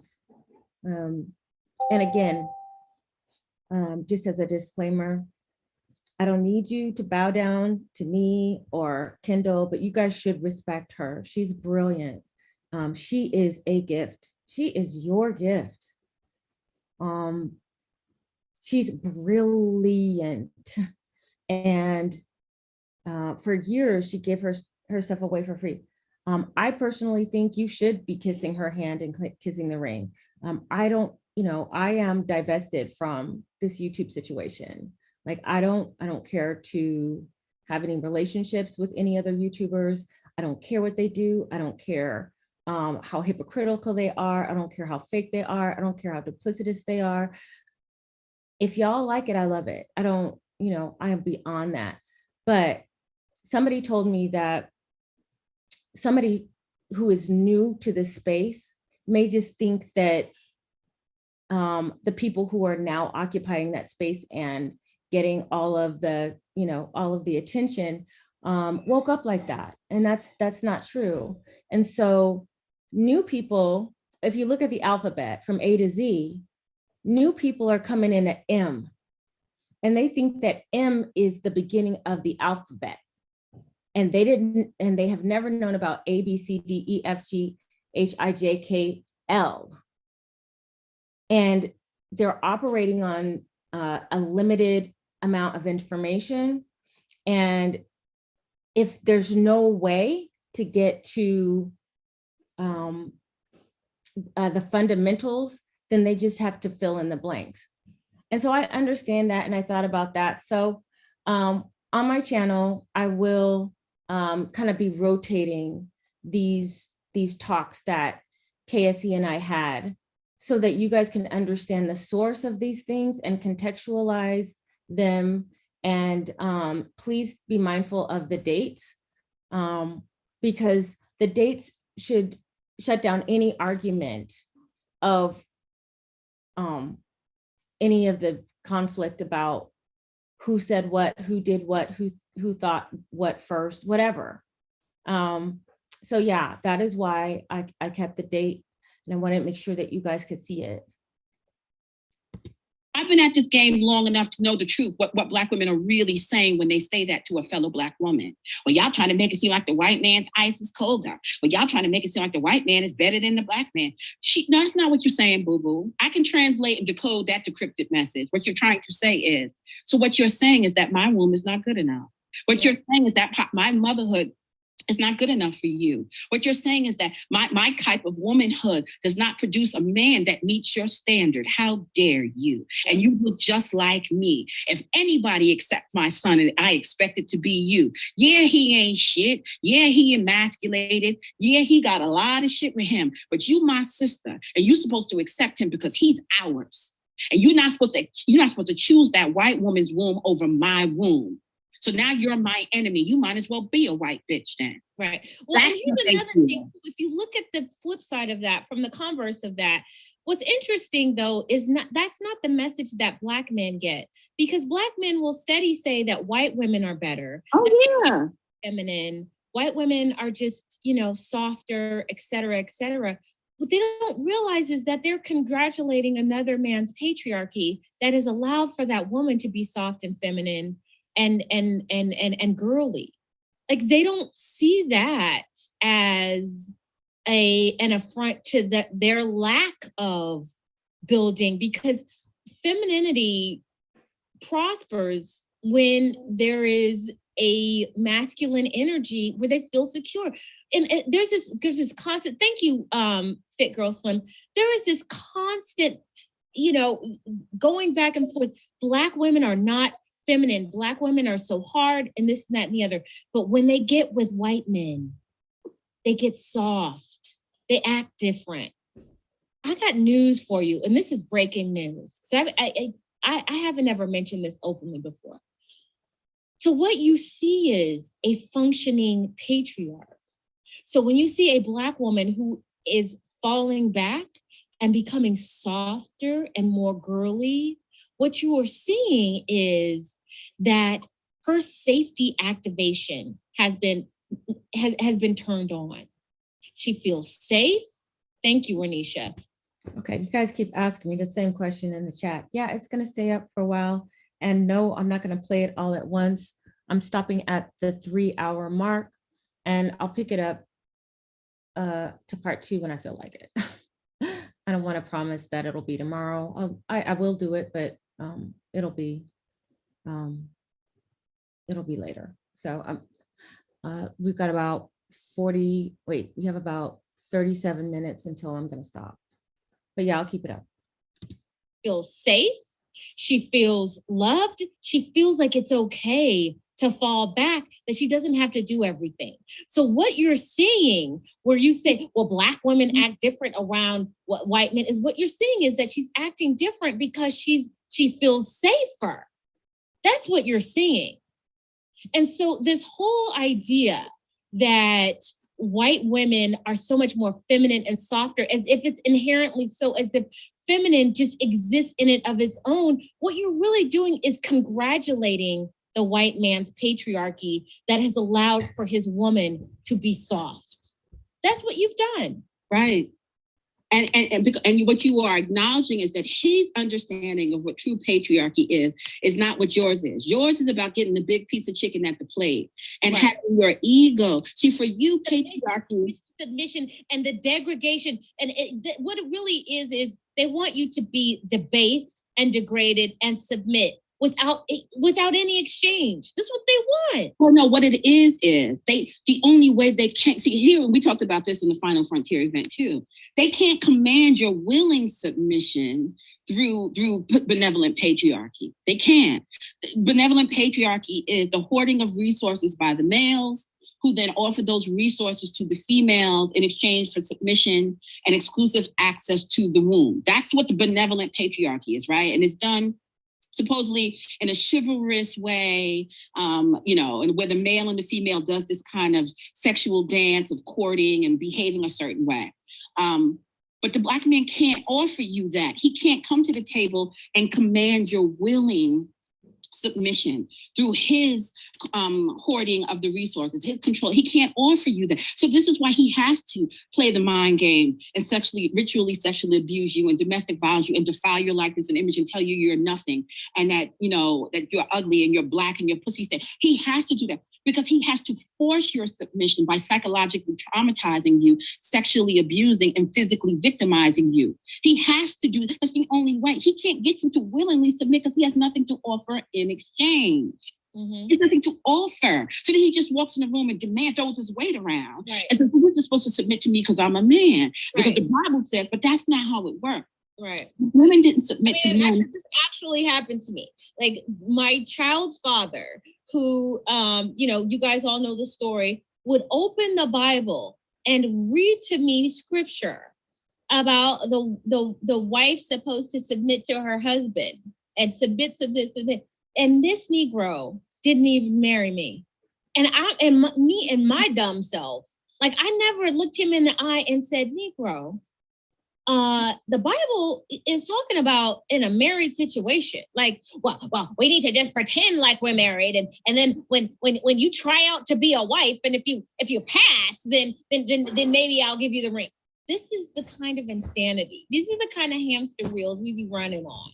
Wait, but this Jarena chick just said, but it's white men who invented patriarchy. I need wait. I need you to prove that, boo-boo. I need you to prove that. Prove that. White men invented patriarchy. Who told you that? Black men? Right. Who told you that white men invented patriarchy? Wait a minute. What? Let me stop for a second. Conundrum Drum 11. You just said, let KsC speak. That is so disrespectful. That is so disrespectful. You know why it's disrespectful? Because if it weren't for me, you wouldn't be hearing this shit at all. This is my platform. This is my channel. This is my comment, my content. I own it. This is not a live, this is a replay. So don't you fucking dare come into my chat and tell me what to do. The entitlement and the absolute audacity that some of you guys have is unfreaking believable. How dare you?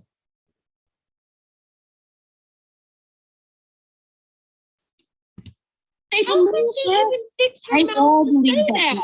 Because they teaching that in the ciphers. They're teaching that shit in the all Black men have been peddling that mess from, I learned that back in 1990, 1987, when I was in the Afrocentric movement that white men invented patriarchy. Baby, patriarchy exists. Let me tell you something. Sexism predates racism, baby girl.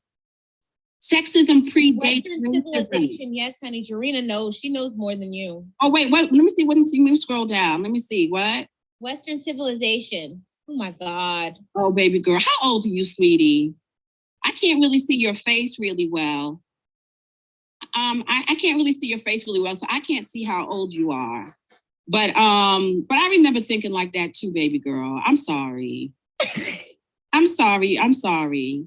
I remember thinking like that 30 years ago. And just be so convinced that they are right. I want to know who told you that. I want some receipts that white men created patriarchy. Right.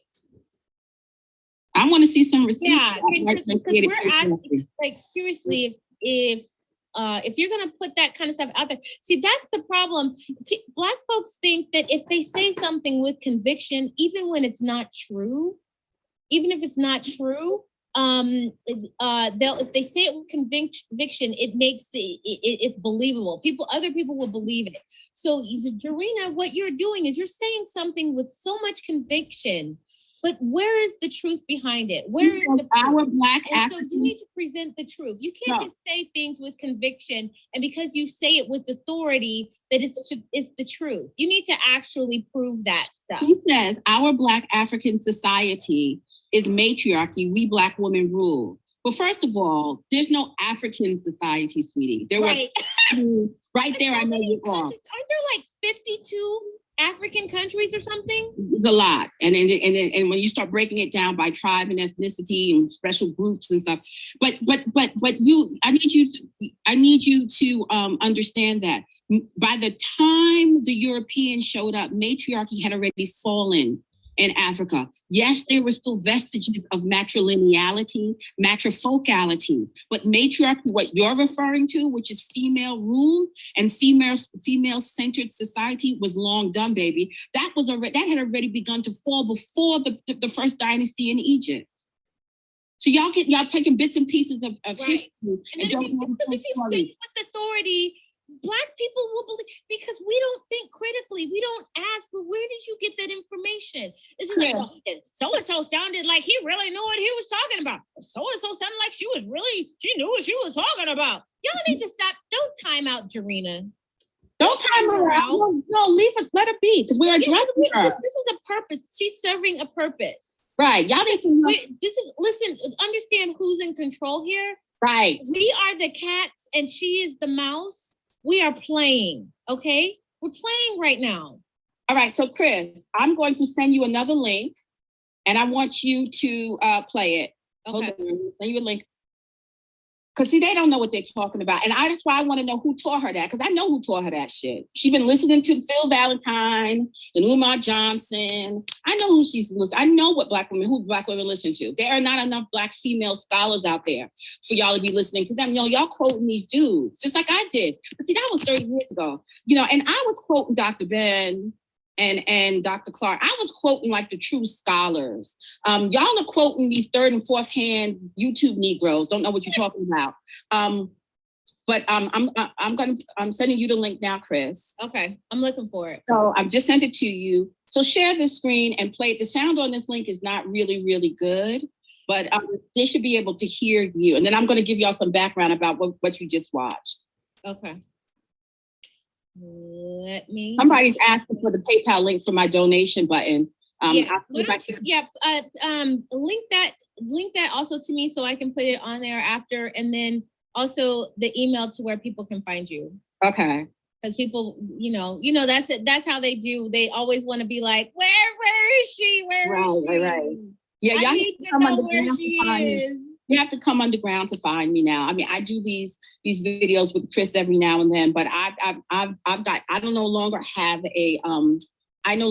a YouTube channel, and I no longer have an active Facebook page. And once I go to my new platform, which I'll be launching soon, I'm going to even be shutting down my Facebook presence. So you will have to have the only way you'll be able to have access to me is to be on my email list. That's why I always tell people to get on my email list. So for those of you who want access to me and the work that I do, that's what you'll have to do. So Chris, I just sent you the link, and I'm also sending you the link.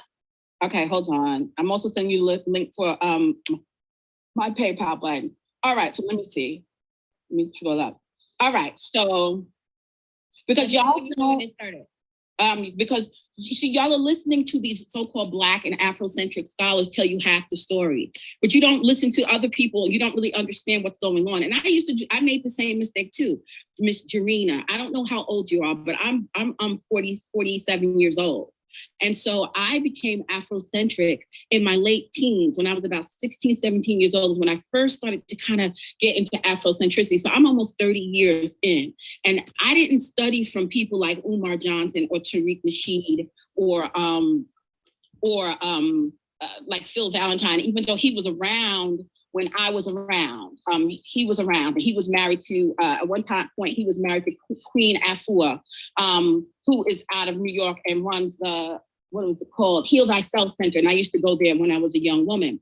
But I actually studied the works of the founders of Afrocentrism back in the day. So I before you go on YouTube and find these people, I used to go and I had to do my due diligence. So I used to go up to the Schomburg Research Institute in New York City, which is a Black library started by a Black Puerto Rican man in the early 1900s. And so I used to go to Farrakhan rallies. I met Khalid Muhammad.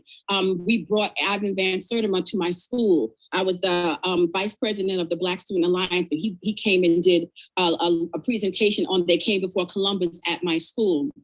And so I studied, I took classes at Baruch, where Dr. Ben taught. So, I mean, I learned from the actual scholars. I didn't get second and third hand information.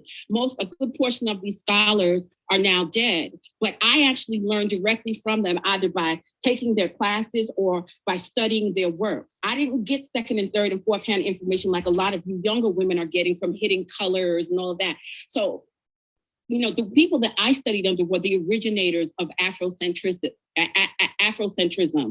And so I read all of the books. The first book on Afrocentrism that I read, the first one, was Civilization and Barbarism by Cheikh Anta Diop. And at the time, it was one of the textbooks being used at one of the programs. I think it was at Baruch, the African Studies program at Baruch. I couldn't afford to go to college, so I just got the book and read it myself. And it was a textbook written by a PhD, multi-PhD level scholar who was actually married to a white woman in real life. But, you know, Molefe Asante, Cheikh Anta Diop, Dr. Ben, Runoko Rashidi, J.A. Rogers, Ivan Van Sertima, Chancellor Williams, Asa Hillard. I know all of them. I read all of that stuff. And I met some of those people in real life. So you're not schooling me, baby girl. I have forgotten more than you will know. And I'm not saying that to. She's right. She has forgotten more than most of you guys will ever know. She's not exaggerating. To sound extra, you know, I'm just saying that, like, I was Afrocentric before it was a thing, before it was easy to be Afrocentric. You had to go out of your way to find this information. You had to go to the black spots and rent the VHS tapes, or go to downtown Brooklyn, or go to Harlem and go to the street book vendors. And I read books like Behold the Pale Horse and all of the Illuminati conspiracy buildings. They Came Before Columbus. All of those books, I read those books. And I met some of those authors, and I studied. When I was in college, one of my boyfriends was a 5%er. So I studied with the gods and the earth. I know what I'm talking about. Dorena wants to know, she says, she tagged me.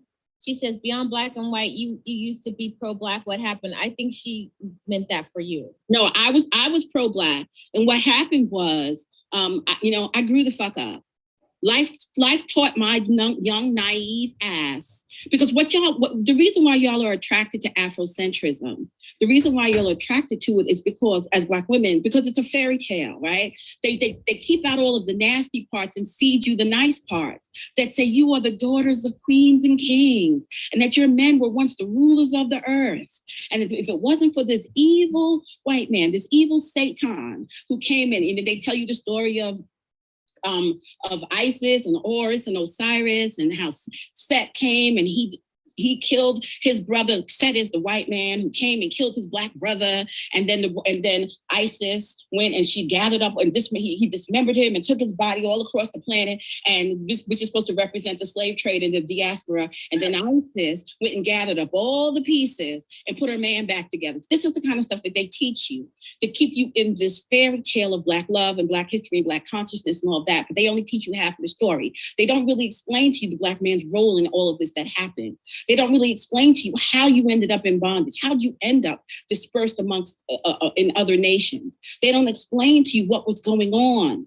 They just tell you that the evil white man showed up and that a few coons, were traitors to the race. No, it was more than a few.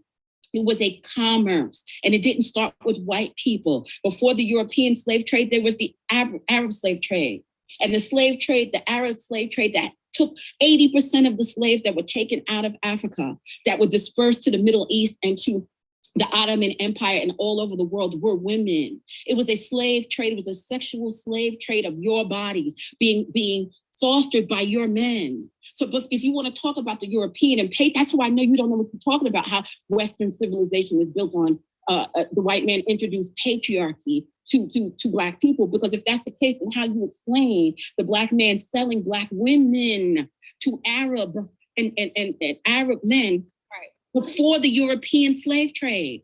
That Arab slave trade is longer and older and more vast than the European one, and it's still going on today. That's why every now and then you'll hear some story of some Black woman who was killed in the Middle East, and she was there as a slave, and she was there supposedly as a nanny or a maid, and to find out she was being kept a slave. They were beating her and torturing her because it's the slave trade that's still going on. That was before the European was on the scene. So how do you explain that? If the European taught your men how to hate you because they're patriarchal, and because the white man is a patriarchy, then how do you explain Black men selling Black girls and little Black boys to Arabs before the Europeans showed up? Right. How do you explain it? If there was no patriarchy, then why were they selling Black women into sexual concubinage to men of foreign nations? Why were they doing that, sister? That doesn't make sense. The European was not there yet. So y'all only learning half the story. So Chris, go to that video, please, that I sent to you. Okay. And play it. And I said I was going to stop doing these history lesson videos and presentation videos because y'all are not worth it. But since we got somebody in the comment section thinking they're schooling me, then I want you to just play a little bit of something, just a little drop. Okay, go ahead.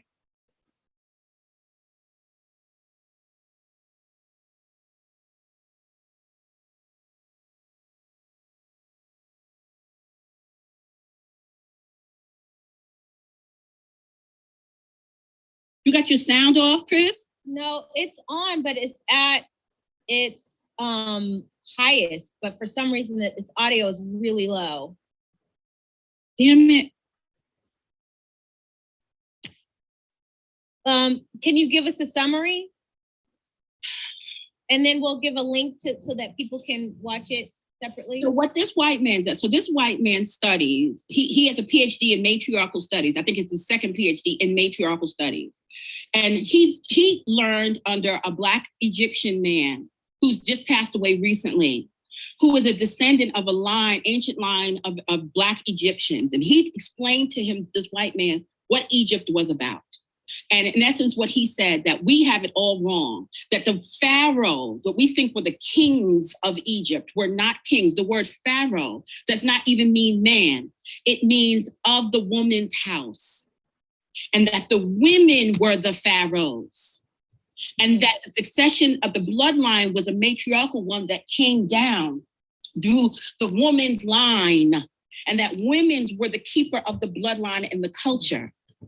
And that what happened was, at some point, which is what I told y'all happened, the women, he don't go into the fullness of it, but in essence, what he says is, the women started pushing their sons forward. The women started pushing their sons forward. There was a time when the women, the priestesses were the ones who were really running shit.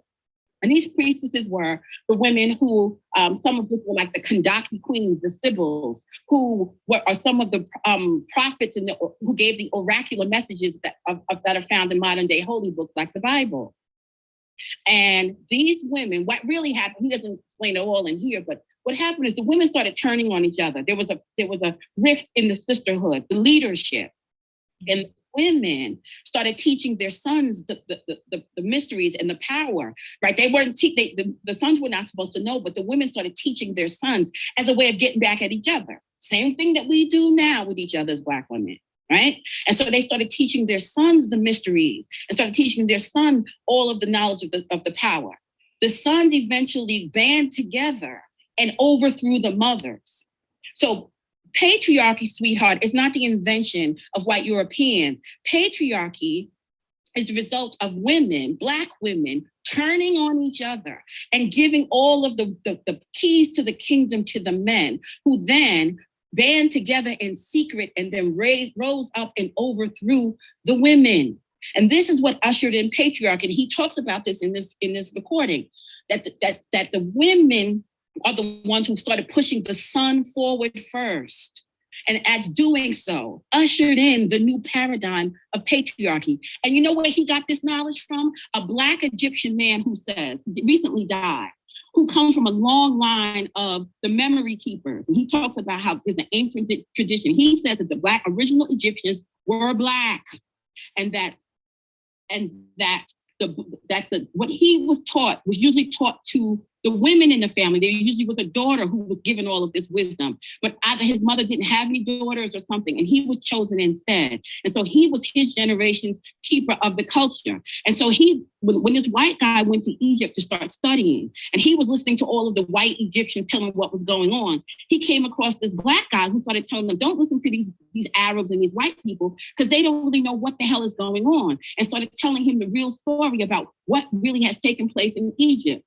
And he said that one, the original Egyptians were black, and two, the original Egyptians were matriarchal.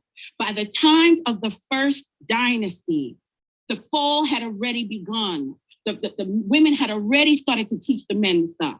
And this is why you begin to see men take over. And then what happened was this was so out of order against the natural balance of things that it weakened the infrastructure so much that it allowed all of these other invaders to come in. And this is where you get the Hyksos and the Hittites and all of these other people who eventually came in. And then, of course, the Greeks and everybody. And then you get the modern stories that we know about, like Cleopatra and all of that. But by the time of the first dynasty, how many dynasties were there? 25, 26?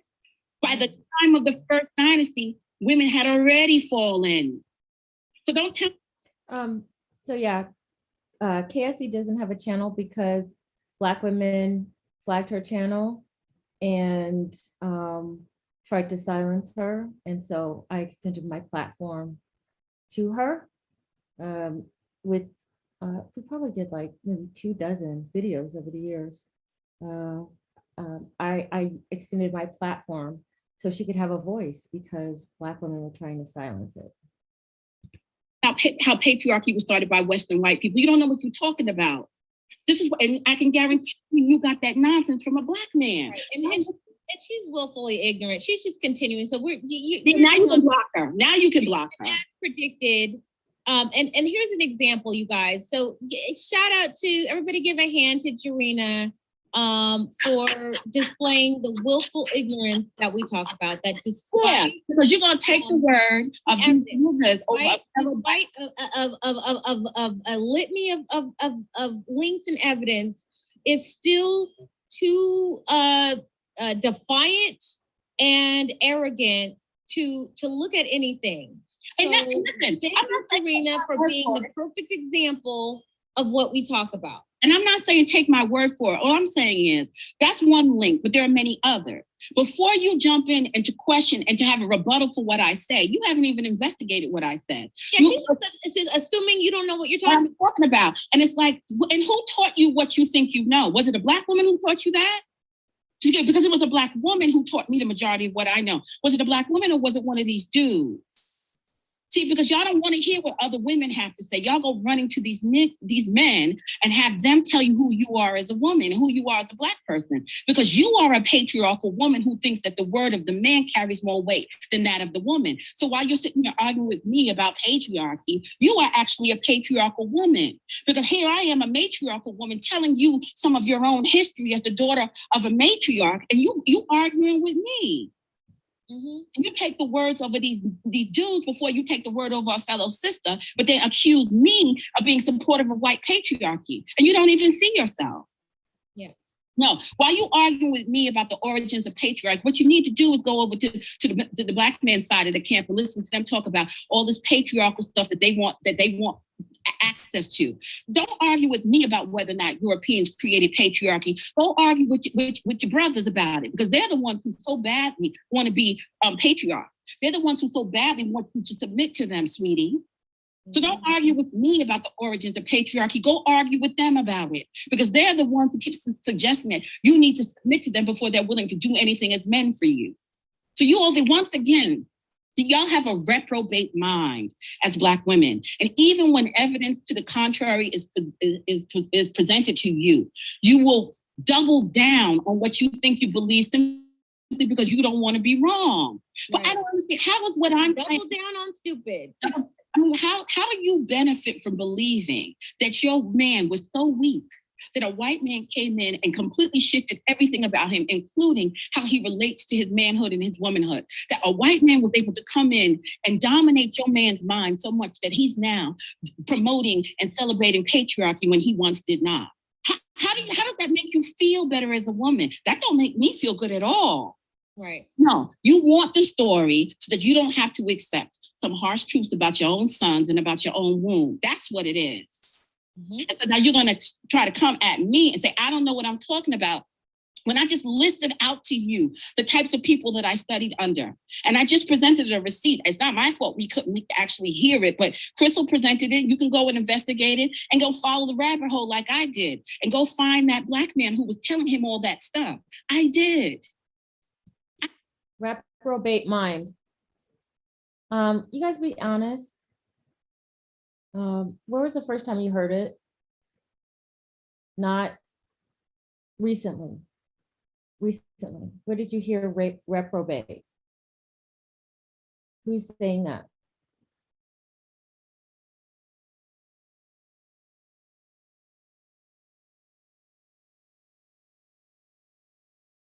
Who is now, are there people who are repeating that without giving attribution to the originator of that?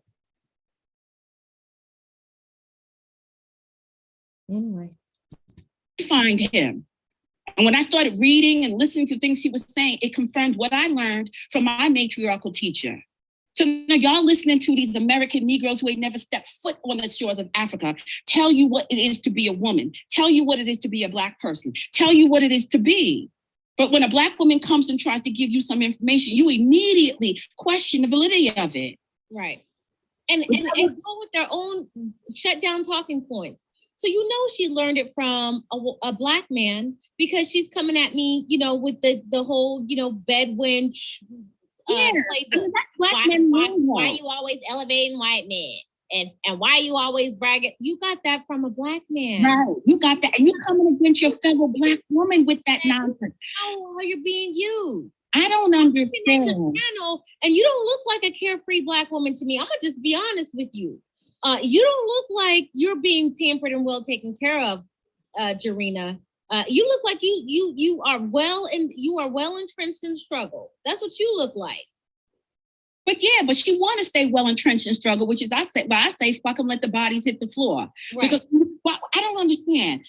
Why would you even if what I'm saying is questionable, wouldn't you want to go investigate it? Because guess what?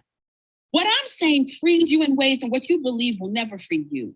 What you believe is going to keep you tethered to that struggle love and tethered to this abuse and this nonsense with the Black men for all eternity. When I am telling you to do, what I am telling you to do is go find out if what I'm saying is wrong or not, because there is freedom in what I am saying. Right. It gives you more options, not less. It gives you more. Exactly. So ultimately, you don't want to be free, boo-boo. What you want is to peace make. Right. I mean, because here's the thing, Jarena, nobody here is telling you that you should not love and date and marry and mate Black men. Nobody's telling you that.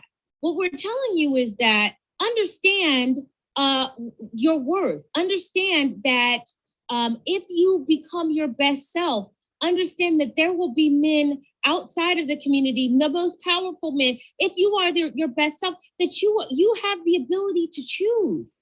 And what you're doing is saying that I reject your assertion that I have the ability to choose. That's what you're saying. You're saying, and you are fighting me and you're fighting Kendall by telling you that you have an ability to choose. Bumblebee says, great convo, but I suggest being kind to Jarena. Why do you suggest that we should be? I don't feel like I'm not being kind to Jarena. No. Jarena came in here and made accusations, so we were just responding. But Bumblebee, why do you feel like we should be kind to Jarena? Right. When she's been coming here throwing all kinds of accusations and being very unkind and rude to us.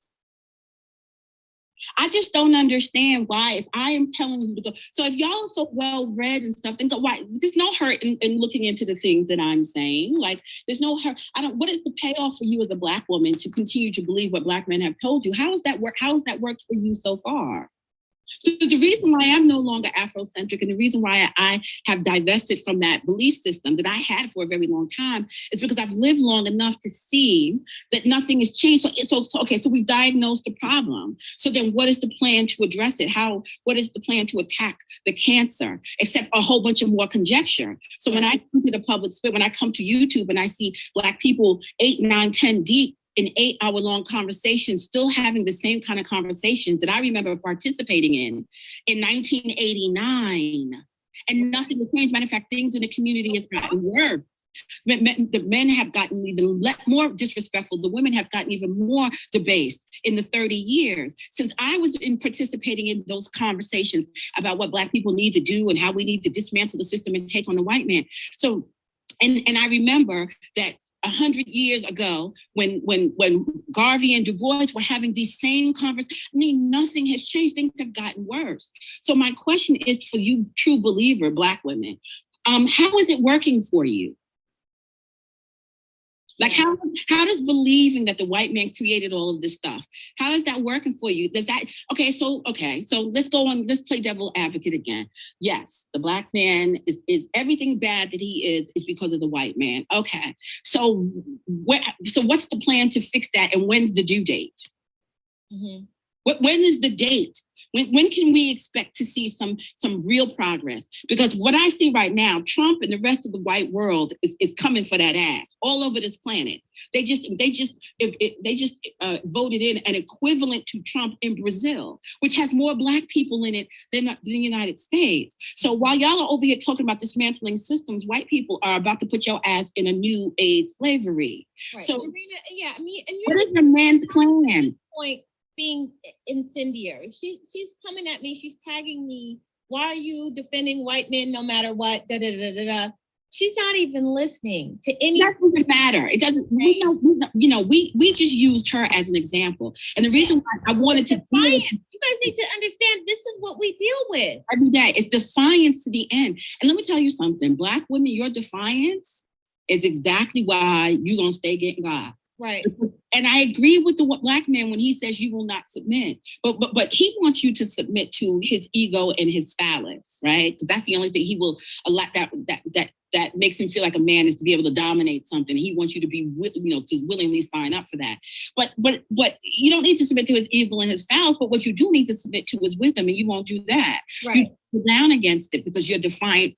To the end, can't nobody tell you nothing. So I'm going to leave you, Jarena, to your belief that white men ushered in patriarchy. And so therefore, when the peace walls go up and the age of Trump really gets, kicks in, civil war may break out in this country, you're going to be left alone with your supposedly non-patriarchal Black man. And I'm going to see how that works out for you. Exactly. You're going to be left alone with these men who you swear only learn patriarchy from white people, because I can tell you that the white man's patriarchy, his form of patriarchy, protects his women and his children. Can you see the same about your man's form of patriarchy? Can you say that your man's form of patriarchy that he supposedly learned from the white man, that it compels him to protect you and your children? Do you have a first line of defense in the age of Trump? If shit would hit the fan, no matter what shit is, civil war, some kind of biological weapon, zombies, aliens. If shit were to hit the fan in this planet, do you have a first line of defense as women? Yeah. Do your children have a first line of defense? Right. These are real questions. I mean, this is what as far as the reason why, let's just be honest. The reason why you're able to rail against white people and patriarchy and all of it being so unfair is that you are living in a country, as some people say that you live in the UK, where white people dominate, and so you have the ability to you have the time, instead of scratching to survive, and putting food on the table and trying to keep from getting shot or raped or whatever, or you just trying to just live every day. You have the benefit under somebody, the very white man's patriarchy that you are railing against, you subsist on, you are dependent on.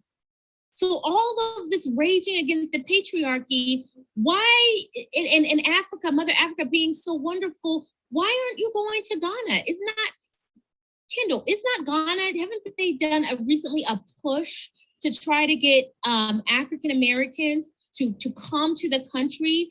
And their $1 is worth 5 of their dollars.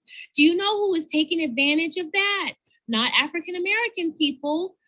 Asians are taking advantage. Are going to Ghana now and building. Imagine that, building. But so I want you to understand that the reason why you can even rail on white supremacy is because that white man is so powerful and so benevolent that he lets you leave wherever country you came from. Whatever was going on that your parents or your grandparents needed to flee, because if you are in the UK and you're Ethiopian or whatever, you were not colonized by slavery. So what happened, sis? Right. What happened that got you over the UK? But white supremacy though. But white supremacy allows for you to survive so you could be on the white man's platform talking about how bad he is.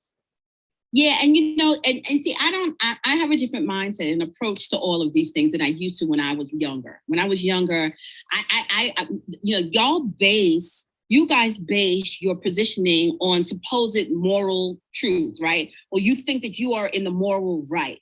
And so because you think you're in the moral right, your belief is that what the white man did was evil, because he shouldn't have done that. But I don't think like that anymore. I used to think like that, but now as a dark wisdom woman, I take more of a survival of the fittest approach. That's not the way I want life to be. I wish life was about what's right and what's moral, and that human beings would treat each other with love and respect and defer to each other's humanity and find a way to get along. I mean, I'm not an inhumane person. I would love it if the lion could lay down with the lamb. I would love that. I would love it if we could all figure out a way to start killing each other and stuff. But that's unfortunately not the world that we live in. We live in what is called a Kali Yuga paradigm. It is a strife paradigm of war and competition. And because of that, everyone is fighting for survival, fighting for resources. And so it's in some ways a zero-sum game that people do what they need to do to survive. And so while I do not think what white men did was good, I think it was immoral, I think it was horrible and inhumane. I am not dumb enough to believe that history started in the 1400s when white men began to enslave Black people. I know that history goes back millions of years, and there have been many human atrocities presented against each other, many of which were Black on Black. You know what I'm saying? And so whereas y'all think that we try to make white men out to be gods, it's actually you who do, because what you're saying is that he is the level of godhood, right? And he's so evil in his level of godhood that he had the ability to do something that no other race of man had ever done. But that's not true. I recognize the godhood in my own people enough to say that we had to have and had the potential for the greatest good and the greatest evil long before the white man was even existing on this planet. If you believe that we are the first people on this planet, we are the prototype of humanity, then of course everything good and bad under the sun, we did first. So I would never ever suggest that white people were so crafty and so diabolical and so intelligent, the evil geniuses that could come up with things that Black people would never think to do or had never tried to do to each other, that they were capable of a level of evil that we were not, because that makes gods out of them.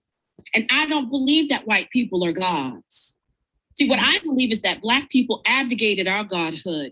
That's what I believe, that we forfeited it willingly to foolishness, to ego and pride and jealousy, sister against sister, son against mother, son against son, brother against brother. And that left cracks in us that allowed other people to come in and take and capitalize off of the cracks within us. That's what I believe. And that's what I know to be true. And so I would not, listen, white people have done some evil shit and continue to do some evil shit.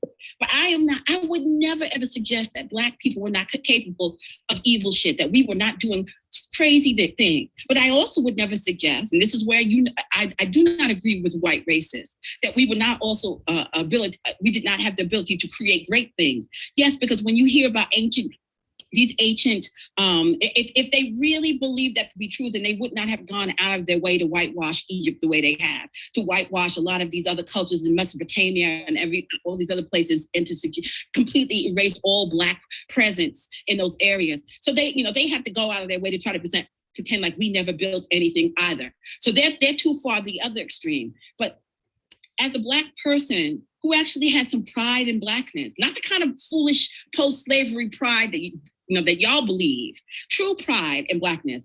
I know that as the first human beings on this planet, we did everything first, the good and the bad of it.